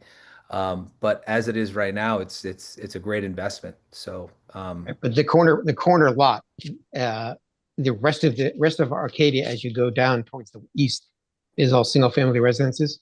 Yep, everything all in that area is single residence. Right, and everything on your side of the street going down Park is single family residences. Correct. So I think it's actually just having your design team take a look at if across Park and across Arcadia are not desirable views. Maybe it turns around and actually, instead of fronting on the street, it's maybe turning its back, and you put all the living space in the back of the building, and that kind of thing, because it's a residential lot, on the residential side of the street. Sure. Yeah. So you're suggesting, Nick, how to do a single family there? It's my personal thoughts of how I would do it. I'm not suggesting anything to the client, but this is something, to the applicant, that kind of thing. But I think actually it was brought up before, a single family residence this close to the train station in 5 seconds, walking distance from Sound Beach Avenue would have a value to it. It would. Some of the problems is that value, I don't think would match the value if you were to go 3 houses down on Park or 2 houses up on Arcadia. So you're not, it's just it would be a different market because of the location being really literally across the street from a gas station, a commercial building, and a post office. It's just not the most ideal, in my personal opinion, not the most ideal place to put a single family. So the other thing is that there's an option in between, which is to have an accessory apartment within the building.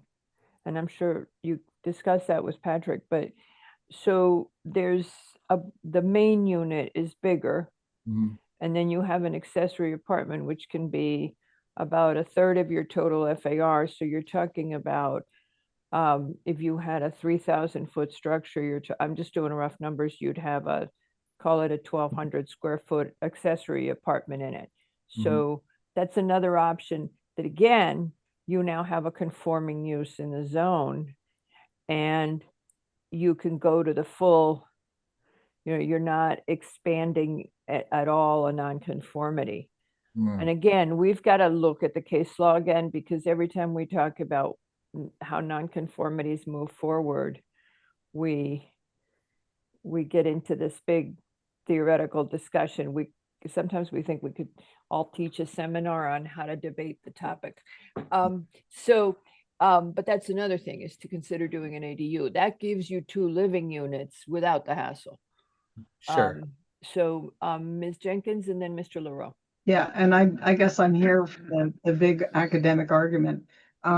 As I'm sure you're aware, Mr. Goodwin, that lot is in a zone that allows single-family homes. And the reason that you have a possibility here is that you have a non-conforming 2-family house on the property. So one of the issues, and I think the reason why Ms. Alvin raised it, is there are ways that you can have 2 individual units in something that would fully conform with the area. Because to the extent that you are changing, altering, and not using the original footprint of the existing homely 2-family house, there may be an academic question with respect to whether, in fact, you can replace that with another 2-family house. Because normally with nonconformity, what's protected is what's there, not a use that you are adapting or changing or enlarging. So to the extent you can get the same effect with a larger building, as Madam Alvin mentioned, you can have a fairly significant thing in a building which looks like a single-family house, but gives you the opportunity to have 2 separate units, one more significant than the other, but it also retains the quality of a single-family house on a single-family lot in a single-family neighborhood, notwithstanding being across from a gas station. So to the extent that I'm the academic who goes, oh my gosh, nonconformity, I have some factual issues.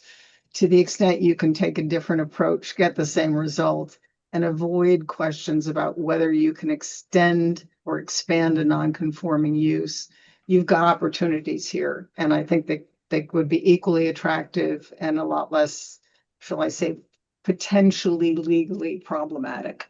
Again, I kind of second the thing about the internal ADU. It's going to look like a significant 1-family house with 2 separate units in it. So that's me on the academic subject. Well, could Go I ahead. Yeah, Jed, go ahead. could I just say that if one of the big conversations that I had with my design team when we were putting this house together at first, and obviously these drawings, I knew I was coming in for a pre-app, so we're not on the final drawings at all. And to be honest, one of the major things, one of the reasons I wanted to come in for the pre-app, other than I needed to, was I wanted to work with the town to be able to create something on this property that I think the town wouldn't mind having, the neighborhood wouldn't mind having. But I think, one of the big arguments that we had was about the roof line. And if potentially we were to put the roof line as a single roof line that goes across instead of having a dip in the middle, and then putting one entrance on the back side and keeping the other entrance on the front, it would still have the aesthetics of potentially a single family. Do you guys see that as a potentiality, or is it just the idea that there's 2 equal units and in the? Well, I think that the issue is that there's a big difference from a legal point of view of having a non-conforming 2-family house versus a 1-family house. If you look at the regulation is 699, it still has to look like a 1-family house, but you can have separate, you obviously can have, it can be completely divided. In other words, you don't have to have, common areas or anything. You can have a common wall, 2 separate entrances. So in a lot of ways, it's almost academic, except that an internal ADU in a single-family house in that zone is legal.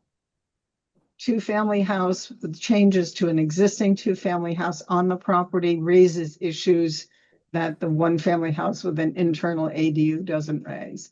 So it could probably look amazingly the same, separate entrances, parking arrangements, wherever, but you're going to avoid the nonconformity issue, because normally if it's a non-conforming 2-family and you change it enough, you lose the protection that's given to a non-conforming structure. And obviously, then you're moving away gladly from the existing two-family structure, but you want something that is going to be consistent with the zone.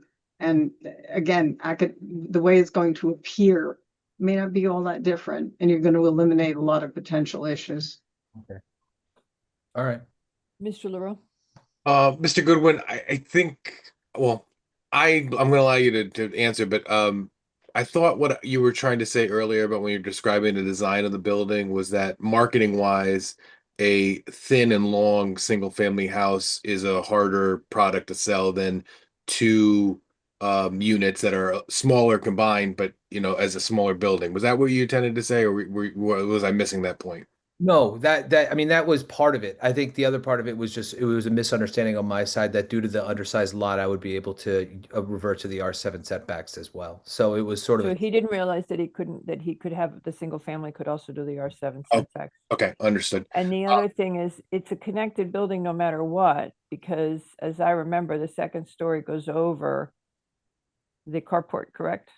Yeah, there's a bedroom. So an internal ADU could have the same structure. You would just push it back, right? You'd still have the carports and you would still have the connection, and your connection so that it's all one structure would be that second floor over the carport. I'm just saying as options as we throw this out here. Well, I would just add the ADU requires ownership to live in the premises. So that's another limiting factor. But yep. Yeah, that is a limiting factor, and this has always been purchased as an investment property, has never Right. been. And that's what I sort of heard that indication that you're looking to use this as a rental property. Yeah. Okay. Yeah. Yeah. Okay. All right.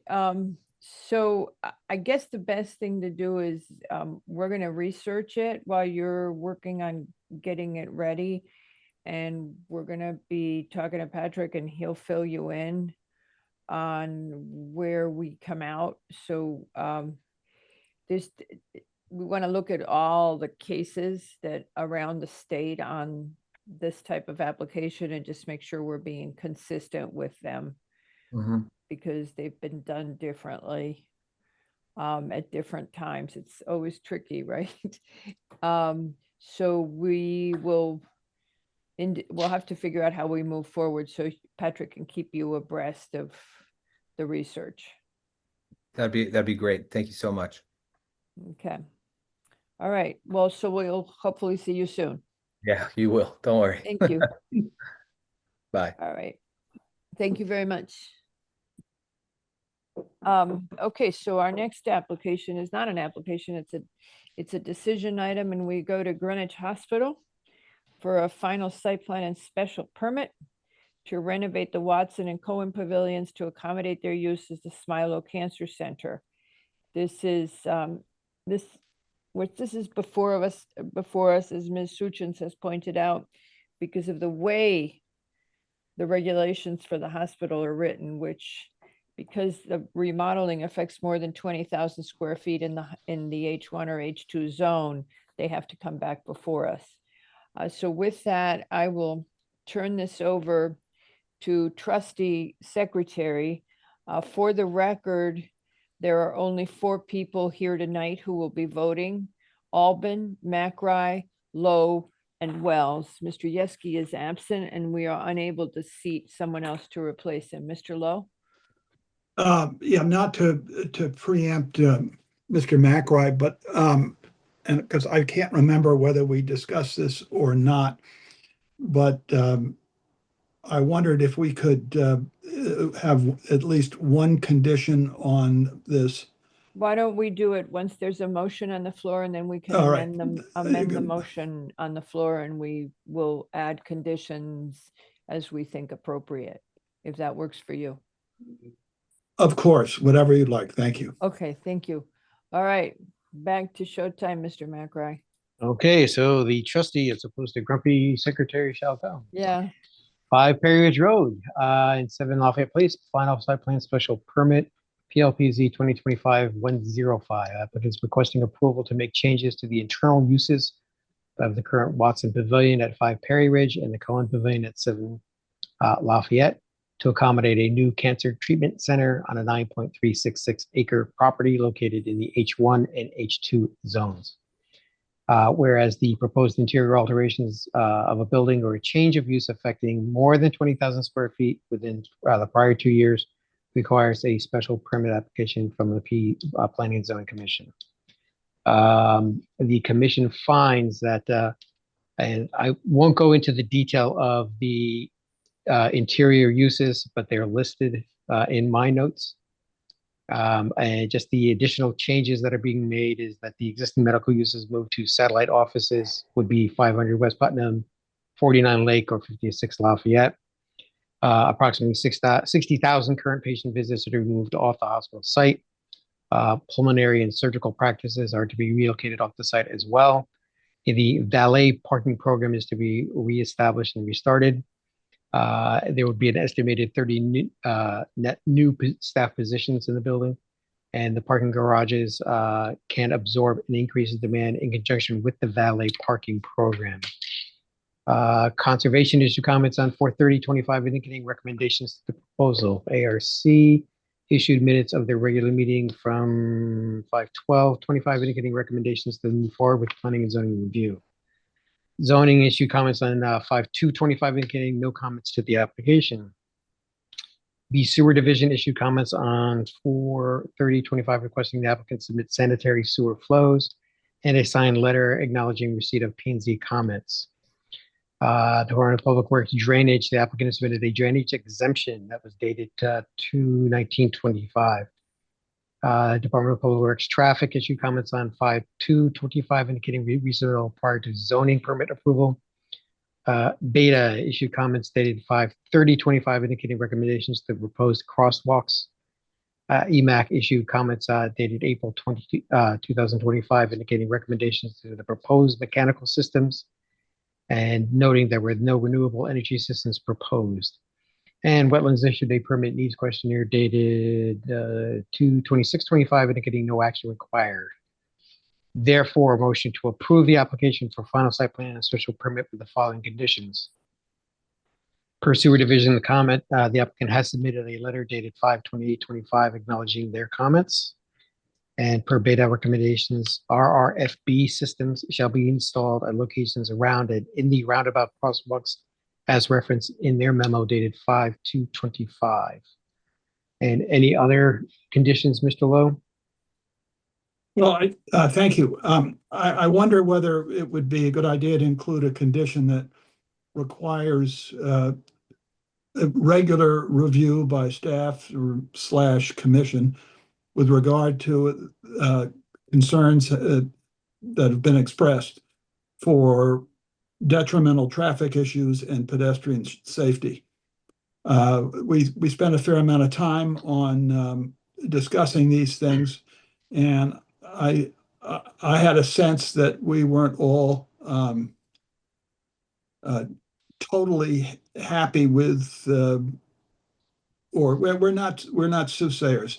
So I thought it would be, given the concerns, that we should perhaps include some mechanism to weigh in at some point or points after a certain passage of time, a year, 2 years, whatever it is, to assess whether there have been any detrimental changes occasioned by this application. So a review at a certain amount of time of the traffic and pedestrian conditions. I would actually go on to say the on-street and off-street parking conditions. Would that be suitable? It'd be great. Mr. LaRoe, how would we best, more efficiently go about that? Would we ask the applicant to provide that information? I mean, so the practice of the commission has been that we do a post occupancy analysis. So it's, whatever the time, sometimes it's 6 months, sometimes it's a year after full occupancy or CO, whatever the commission feels is the appropriate length of time is. And then again, is it traffic and parking occupancy, or again, what are the measurables? And then the time that you want to start taking them. Pedestrian safety as well. I would say I would recommend that we include a more formal step that perhaps goes beyond what is routine practice by the department, and that it be called to the commission's attention, and there's an opportunity for the commission to weigh in on whatever data is provided, or even on an anecdotal basis. Yeah. The parking is essential. I mean, I don't think you can do much about the traffic per se. If you hit a home run with the number of clients you get, you've hit a home run, and that's that. We knew that. The issue is there enough parking? Because that could be addressed somehow. I mean, I hate to say it, but they could add a parking structure. And that may be a better outcome one day than having people circle looking for parking. So if there's a metric, and Patrick, I don't know the answer at the moment, the metric that they would report on to P&Z that the parking appears to be sufficient.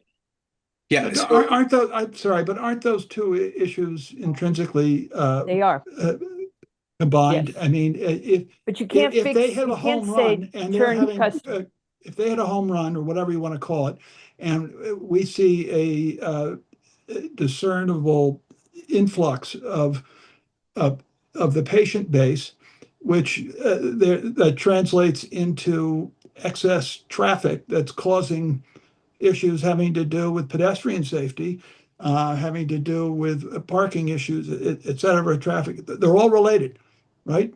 And I don't know that it's true that there's nothing we can do about that. There may be steps that the hospital could take to alleviate any of those issues.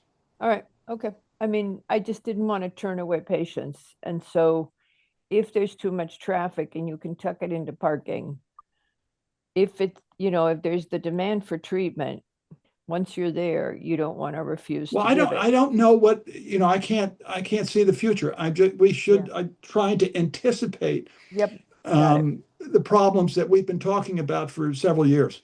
Okay. Frankly. All right. Arne and then Patrick. Yeah, thank you. Well, here's the suggestion. The hospital submits a report addressing traffic, parking, and pedestrian safety within 1 year receiving a certificate of occupancy, and Planning and Zoning Department and Commission review that report and follow up as appropriate.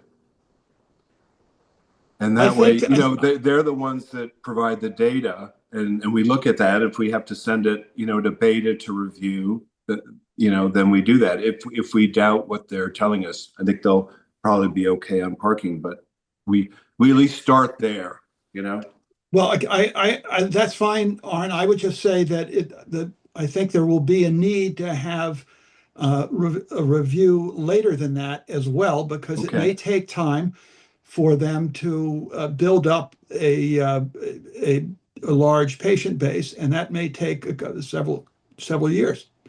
Okay, well, 2 years out. I mean, I'm no, but I'm just saying we could do it after a year, and then maybe after 2 or 3 years or whatever. Okay. As well. Yep. I'll defer to others. I think it's a good plan. I think what's this is we're talking a year. Once a year after beginning operation. 1 year post CO. And then maybe 2 years after that. So after 2 years 1 year and then CO. 3 years, by then the shakedown cruise should be over, and I wouldn't get any farther out than 2 years, because I wouldn't. If in 1 year the whole thing goes sideways, and it's not working, 2 years, we can't wait another year. We got to fix it right away. Right. I think by the time we get to 3 years, it'll be such a mess if it's wrong. We got it wrong. No. I wouldn't wait to take steps. I'm saying it may take a while before any issue to appear. I'm saying, that's why Yeah. I'm suggesting the Yeah, 2 additional. reports then, Peter, one after a year and then one after 2 years? Same Sure. topics? I wasn't saying we ought to insist under all conditions that we're going to wait to take steps or wait to raise the red flag if there are issues. So anyway, I just think it's the situation warrants greater scrutiny. Okay. Yeah, agreed. But my only suggestion would be that let's not get hypothetical as to what we will do. Let's just put the onus on them to provide a report after 1 year and then after 2 years. And then when we get that report, we will decide what to do with it. But we don't have to get into all that in this resolution, I don't think. Yeah, we could just say that the review we have to put into the motion. Right. Yeah. So we say 1 year and then after twice, after 1 year and after 2 years. I think we're agreed on that. Right. Okay. I have a question. There's 2 questions on this real quick while I'm writing notes here. Who's doing this report? Them? The hospital. Okay. Their traffic professional, I would. Yeah. Okay. They And- have the info, they have the parking info, they're going to provide the data, and we're going to, send it out to professionals or accept it. And that would be Done. compared to the data that we've received during this public hearing. Well, Nick, I mean, they have the projections, right? Yeah. We've got their projections, so let's compare. Yeah. Yeah. Okay. And if necessary, if it looks at all troublesome, we could get our own people to own source of research to determine what the level of traffic or Exactly. pedestrian safety is. Yep. Yeah, I to that point, and Mr. Wells sort of preempted me. I think what we're doing, what I'm interpreting the commission doing here is validation of the analysis pre-construction would be supported by the analysis after the operation. So if there's a deviation there, how is the hospital going to address it? Or if it matches, then at least everything is copacetic. What I don't want anyone to misunderstand, and I don't think anyone's saying this, is that if there is any pedestrian vehicle incidents in the operation of the first year, that is not a revocation of zoning, right? It's just it needs to be analyzed, and we need to come up with a reason why it happened and why, or find out why it happened and address how to make sure it doesn't happen again, right? Right. I think that's what we're saying, and again, not drawing conclusions that they're going to fail, but it's trust but verify, right? Yeah, but now I would just add to that even, the data, the actual data a year or 2 years out might show an increase beyond what they projected, but it might not be detrimental. Right. So More vehicles is not necessarily doesn't necessarily lead to lack of parking or traffic congestion. It's just the numbers were higher in the last 12 months than they were. We just have to be sensitive to it Yeah. and pass judgment as it appears. And I think it's a positive for the applicant in the sense that they can test their metal and say, okay, we need to tweak something, or we've done a good job in preparation, right? And so it works both ways. Yep. Mr. McRae, you got your hand up, or are you just patiently? I'm making notes, but I have something I can put together if you guys want to hear it. Okay. Go for it. Applicant shall submit a comprehensive study of traffic and pedestrian conditions and on and off street parking conditions. The applicant shall return to the Planning and Zoning Commission after 12 months and again 24 months post CO to review the study of traffic and pedestrian conditions, so on and so forth. The study shall be compared. The applicant shall present the study as a comparison to the public hearing data presented. Can we just add and sufficiency of parking? Not just traffic and pedestrian. Oh, no, I did. It's pedestrian conditions and on-street and off-street parking conditions. Because I want to make sure that actually, the garage is working with valet. Say sufficiency, yeah. because that's, you know, we have anecdotal information that people go and they can't find parking right now, and we don't know how that's going to shake out. And what we also know about the avenue from our research there, as you all know, is that a lot of the traffic comes from folks circling. So, okay, any other amendments to the motion? Seeing no other amendments, do I have a second? Second. Mr. Wells is second, and Mr. McRae, how do you vote? Aye. Mr. Wells? Aye. And Mr. Lowe? Aye. Albin is also aye, and with that, the motion passes 4-0. Okey doke. Moving right along. We're going backwards right now. Oh, we're wait a gonna- minute. Before we move on, can I pull an Yeah. Andy and leave? No, you are seated on JED. And I was gonna do that second. Am I seated on that? Wait a minute. Yes. Oh, no, it's Jones from the meeting on the 16th. Oh, yeah, you could leave then. I thought you. were No, seated. surely he can't leave. He couldn't possibly have this is anticipated the that thing. we would See, be finished Lo at this goes on time. and He on can't about possibly how- have a conflict at this time. So there you go. So listen to Lo tell you that you're stuck with us. And Oh. then when I say, no, you don't have a life, you're stuck with us, he goes, Lo goes, yeah, I want to have a life, but you want to I've leave. never And he's said like, that. where's Mac? Right. Okay. You All right. talk about life. I don't talk. Okay. So JED, he's not seated. I'm looking. Yep. Jones is seated for Mac. Do If you want to want to read the list because Mr. Yeski's not here tonight? So again, it would be. No, I got it already. I just read it. I just said it. You did? I'm sorry. I You totally were missed that. looking, you were reading, and I was reading talking. my agenda. Okay, Yeah, thank you. I said, yes, Mac Wright can leave if he wants. Do you want to leave? No, I'll stick around. All right. Well, So feel you free to leave deliberately anytime. wasted our time. He's on a roll. You know, it's funny when we're going to finish early, this one gets in his, you know what? Okay. 515. Oh, wrong one. All right. 515 East Putnam LLC, application for a zoning map amendment to rezone 5 Brookridge Drive. Patrick, what's the address? 515 East Putnam. It is 5 Brookridge. Okay. It should be the address. I believe that it's the LLC. That's the 515. Got it. Application for a zoning map amendment to rezone 5 Brookridge Drive from the R20 to the R20 HO as shown on a rezoning map on file in the town clerk's office. The proposal was referred to the Historic District Commission for comment as provided under 6109. The HDC submitted a letter dated 11/19/24 with a motion to approve the HO and adaptive reuse of the main dwelling with additions. On 6/17/25, the HDC issued a letter confirming the applicant did not need to return to it with subsequent revisions. Whereas Westcog issued a no comment review of this application on 12/13/24, I believe it was. Whereas the commission finds this application is consistent with 2019 POCD guiding principle 2 to develop housing opportunities for the future. Whereas the associated plan as modified by the commission regarding preservation of the historic exterior facade is consistent with the 2019 POCD objective 1.4 to preserve historic sites, building, and resources.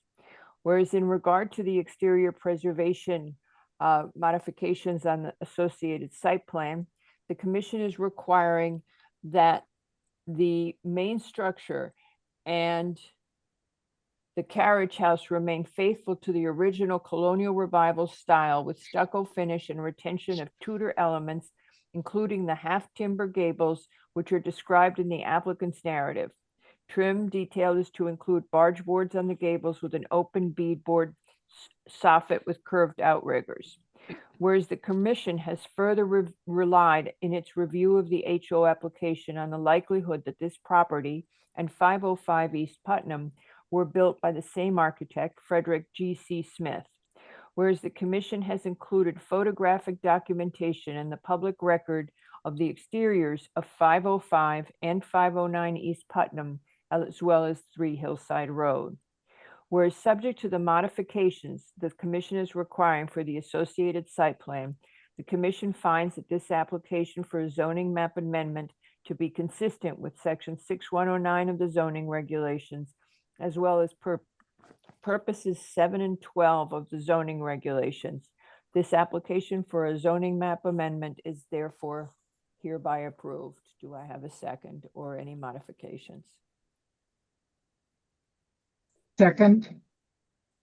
Madam Jenkins has seconded. Ms. Jones, how do you vote? Aye. Mr. Lowe? Aye. Mr. Wells? Aye. Albin is also aye, and with that, the motion passes 5-0. And I. Oh, I'm sorry. It's not even late. Madam Jenkins is also aye. As to the application of 515 East Putnam LLC. Alrighty. As to the applications of 515 East Putnam LLC for a final site plan and special permit to restore and adaptively reuse the existing dwelling, construct an addition to the residence which would appear to be separate structures and collectively include a total of 6 two-bedroom units, 12 indoor and 4 outdoor parking spaces, septic improvements, stormwater management systems, and landscaping on a 1.7437 acre property located at 5 Brookridge Drive in the R20. Whereas the total proposed volume would increase and exceed the 150,000 cubic feet allowed for residential, thus requiring a special permit. Whereas the applicant proposes to utilize the zoning incentives for historic overlays as contained in section 61109 of the zoning regulations. Whereas the fire department issued comments updated 6/11/25, noting the fire apparatus access road were addressed with a 20-foot width for the entire length of the main driveway. The secondary entrance off East Putnam would be addressed with a widening of the pillars and removal of the gate. The concrete curb to remain was still of concern as it would restrict access to the entrance. The applicant stated in an email dated 6/12/25 that a curb cut could be incorporated on East Putnam Avenue and still meet the safety requirements. The applicant requested to remove the street tree in response, whereas the applicant requested to remove the street tree in response to the fire marshal comment on accessing the entrance. The applicant has revised the plans to show a 20-foot wide driveway with fire truck radius and the 22-inch maple to be removed to address the comments. The tree warden initially reviewed this in 2022 and did not approve the removal of the tree. Whereas on 3/4/25, the health department confirmed approval for 2 6-bedroom septics, 3 2-bedroom apartments each. Whereas the health department noted the garage structure does not include any plumbing. Whereas DPW engineering issued comments dated 5/15/25 indicating approval for zoning and building permit. Whereas the ZEO issued comments dated 12/5/24 noting no issues with the application. Whereas the applicant has submitted a revised soil and erosion control plan. Whereas conservation issued comments dated 4/14/25 with recommendations to the project. Whereas an IWA permits need questionnaire dated 9/26/24 noted no action was required and no wetlands or watercourses present. Whereas the proposal was referred to the Historic District Commission for comment and as provided under 6109, and the HDC submitted a letter dated 11/19/24 noting approval of the historic overlay and adaptive reuse of the dwelling with additions. Whereas on 6/17/25, the HDC provided a letter indicating no need to return to it before, to review the subsequent modifications to the site plans. Whereas the landscape plan proposes 91 trees, 264 shrubs, 88 grasses, and various flowers. Whereas conservation recommended native alternatives to 10 of the proposed non-native species. Whereas the proposal includes 12 garage parking spaces and 4 outdoor surface parking spaces for a total of 16 proposed spaces. Whereas the commission finds that these spaces are adequate for the proposal. This application is therefore hereby approved with the following modifications. In regard to the exterior preservation, the commission requires that the structure remain faithful to its original colonial revival style with stucco finish. Oh, and this applies to the carriage house as well. Forgot to say that. And retain the Tudor elements, including the half timber gables, which are described in the applicant's narrative. Trim detail is to include barge boards on the gables with an open beadboard soffit with curved outriggers. The exteriors of the restored original structures, any additions and accessory structures are subject to the review and final sign-off by the town planner. Signage and lighting is to comply with all zoning regulations. The Brookridge access is to be utilized as the main drive. The applicant shall resolve fire and tree warden issues, if any, in regard to the existing street tree. As the street tree is to be retained, every effort shall be made to protect it during construction. Staff and the tree warden shall review and sign off on the protection in place prior to construction start. Similar to Pathways property to the south, the East Putnam access shall be closed off except for emergency use. The concrete curb shall be removed if necessary to facilitate fire department access. Any other outstanding staff and departmental comments shall be addressed. Madam Chair, isn't Pathways north of that, east of that property? Oh, yeah, I always think it's south, but you're right. It's No, west. it's west. It's west. Oh, I west, wrote sorry. south, but it's west. I always think Okay. because it's south on Route 1, but it's actually west. Do you know what I mean? That's Yeah. Route 1 Yeah. south, but it's actually west. So I go south. Okay. Do you have a second? Second. I'm taking Wells. All right, Mr. Wells, how do you vote? Aye. So I don't forget. Madam Jones, how do you vote? Aye. Madam Jenkins, Aye. Mr. Lowe, Aye. Albin is also aye, and with that, the motion passes 5-0. Okay, so we got those done. Okay. The next one is JED Martial Arts. Wait, and it's all the same people. Yep. JED Martial Arts LLC for a final coastal site plan and special permit to change an existing non-conforming use office bank to a less non-conforming use group fitness and landscape improvements on the site's parking lot on a 0.356 acre lot located at 30 South Water Street in the WB and coastal overlay zones and AE 14 and X flood zones. Whereas the site is a direct waterfront property on the Byram River and is within the coastal overlay zone and is subject to the provisions of 6111 of the BZR. Whereas no changes to the built floor area and building footprint are proposed. And yet, whereas the applicant's narrative states that a floor size discounted for storage and mechanicals on the lower level is 4,305 square feet. Whereas the existing structure has a non-conforming front yard depth. Whereas the existing office bank use requires one space per 150 square foot of usable floor area, which totals 29 spaces. And whereas group fitness centers have a parking demand of one parking space for each participant, student, and instructor of the per section 6158 of the BZR, requiring only 17 total spaces for the proposed business model. Whereas the applicant's narrative states they had a discussion with town's traffic engineer and were able to reconfigure the parking to add five parking spaces on the proposed site plan, totaling 17 parking spaces and one handicapped. Whereas the applicant submitted a site plan showing an additional landscape island in the northwest corner of the site's parking lot. Whereas conservation issued comments dated 4/30/25 indicating recommendations for the proposal. Whereas ARC issued minutes of their regular meeting on 5/21/25 indicating that the applicant moved forward with Planning and Zoning Commission review. Whereas the ZEO advised on 6/12/25 he had no comments on the application.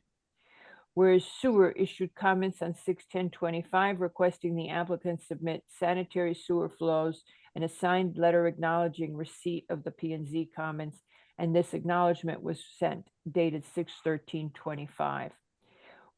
Whereas the applicant submitted a drainage exemption dated 6/9/25. Whereas DPW traffic issued comments dated 5/2/25 indicating requesting resubmittal prior to zoning permit approval. Whereas EMAC issued comments dated April 25, indicating recommendations to the proposed mechanical systems and noting no renewable energy systems were proposed. Whereas IWWA indicated on 5/30/25 that no permit is required. Whereas the commission notes the applicant intends to remove the existing awning and retain use of the sign structure. Whereas the commission has agreed a pedestrian access way to the waterfront shall not be added at this time. Whereas the commission finds the proposed use eliminates the existing parking nonconformity and is no more detrimental to the surrounding neighborhood than the existing office use. Therefore, I hereby move approval of the applications for final site plan and special permit with the following conditions. A maximum of 16 students and 1 instructor shall at any time. The class schedule as submitted to the commission Monday to Friday, 7 a.m. to 8:45 p.m., Saturday 10 a.m. to 2:15 p.m., Sunday 1:30 to 2:15 p.m. Class schedule shall have a gap of 30 minutes between classes. Should the applicant wish to revise anything, the times of the classes, they may do so with administrative review by staff. However, the class gap of 30 minutes is to be retained. Prior to zoning permit, the applicant shall provide an updated site map indicating an exterior refuse area. Prior to zoning permit, the applicant shall appear before ARC for review of exterior alteration, signage, and lighting. If reused, the exterior signage shall not be internally illuminated. The applicant, as discussed, shall add a bike rack. Landscaping for the new island in the northwest corner of the site is to be agreed with staff. The applicant shall address any and all outstanding departmental or staff comments. Do I have a second? Any seconds? Second? Second. Madam Jones has seconded. Madam Jones, how do you vote? Aye. Mr. Wells? Aye. Madam Jenkins? Aye. Mr. Lowe? Aye. And Albin is also aye. Thank you very much. That's 5-0. And we're good to go. Nick, you can leave now.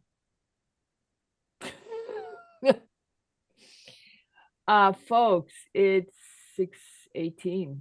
Yeah, Dinner we're break? gonna give you Back in 3 half an hour. gold stars. 3 gold stars. How long do we have for a dinner break, Madam Chair? You Couple have- weeks. oh, speaking 2 of weeks. dinner breaks, you have till July 7th. 7? No. Yeah. How does everybody feel about Oh. having a planning session I was like, that's an odd segue. Okay. on July 7th at 1 p.m.? Can people do that?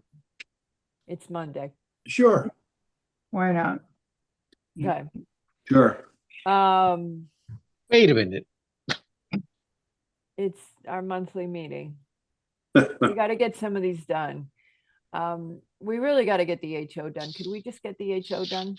We did that. I'm not sure you heard, but everybody was in agreement. You can stop selling here, okay? No, but we got to get the HO done. No, I'm Yes. just saying, think about what we want to get done that day, because then Let's Tracy do, Mason let's says do 6/141. we Um, should start talking about. And 6:141. Patrick, you and I talked a few weeks ago about the HO, so let's talk again. Okay, Offline, as the young people say today. we Uh, need to Pete- get some of these That's off very of our hip of you, dock. Mr. Lowe. Yes, well,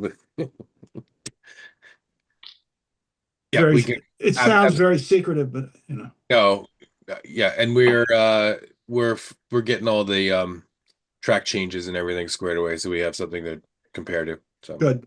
Where are you on your priority list, Tracy, right now? What's our top priorities?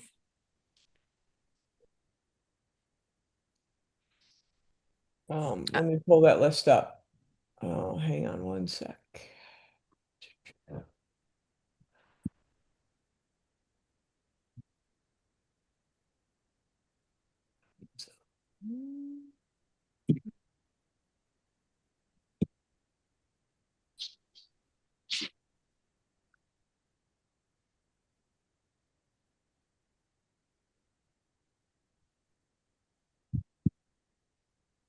All I can tell you what she's looking is people Yeah, are I'm just working trying to on. find where my list went. I can't pull it. Okay, well, you can just let us know next week. You can just let us know. Well, it's a but- short week, so I'm not gonna be delving. Yeah, just tell us, We're where gonna we're do gonna, the HO and 141. yeah. And, no, well, 141 wasn't on the list. It was 110. It was Oh, 141 was further down the list, but Yeah. yes, it was on the list. we were working on HO 141. I mean, excuse me, 6110. And Yeah, 6110 is does not need to come back to the commission. I need to do the final edit on it and send it to Westcog. But Yeah, it does not I need to didn't think there was anything left on that. I No, thought- there is nothing that the commission needs to talk about on 6110 at this point. Okay, good. Thank goodness. so we Yeah, can no, we got set the through version priorities. 7 with Laura and we're good. Okay, well, let's not stretch this out till 9. But I will find But you raise a point. If there's work that needs to be done, there are only 2 work days left in Yeah, this week. yeah, I and only we have meet 2. on Monday. I I'm mean, taking Friday off, folks. Sorry. yeah. Well, I am We- taking Ma- a New Zealand resident Madam- for her very Madam first Chair, should fireworks we- on Friday. She's never Fine. been to Madam- American fireworks before. Madam Chair, should we meet on Monday, the 14th instead? I just throw Yeah. that out. I think that's a great idea. There's not think we enough time to prepare. Don't we have a briefing on Monday, the 14th? No, we get, Meet on the no. 21st. Yeah, Let's go to the 14th, and I didn't even look at the calendar. I assume we had a briefing, and let's do the 14th. If we don't have a briefing, you. let's go to the 14th. That'll give us time. right. Yes. Because it would be good if we could start working on the meaty regulation changes but again, send us out the priority list again. Yep, I will send you all the so we list. can move stuff forward. We can we be flexible on the time as we get closer? Tracy and I may be we may have a personnel situation that day that we need to schedule around. So Okay, if the day is okay, that's great, and we'll pin Yeah. down the time if in a few days. Good, let us know. yeah, This has Okay. been great. I'm gonna go now. okay. I was a big fan of this meeting tonight. Jeez. Really great. Well done. Too bad Dennis missed it. I know. Oh, He'll never don't believe make it. that miss feel much. like the meeting went faster without him. That's not fair. No, 'cause No, doesn't he usually always, get them. he always thinks we could Succinct. move along more quickly, I think. Yeah, he's Yeah, succinct. well, I'm a proponent of that, so I'm gonna say good night, and you all carry on if you want, but Good night. good night. Good night. Good night, Gracie. Great. Thank you, everybody. Good night and good luck. Or Yeah. everybody-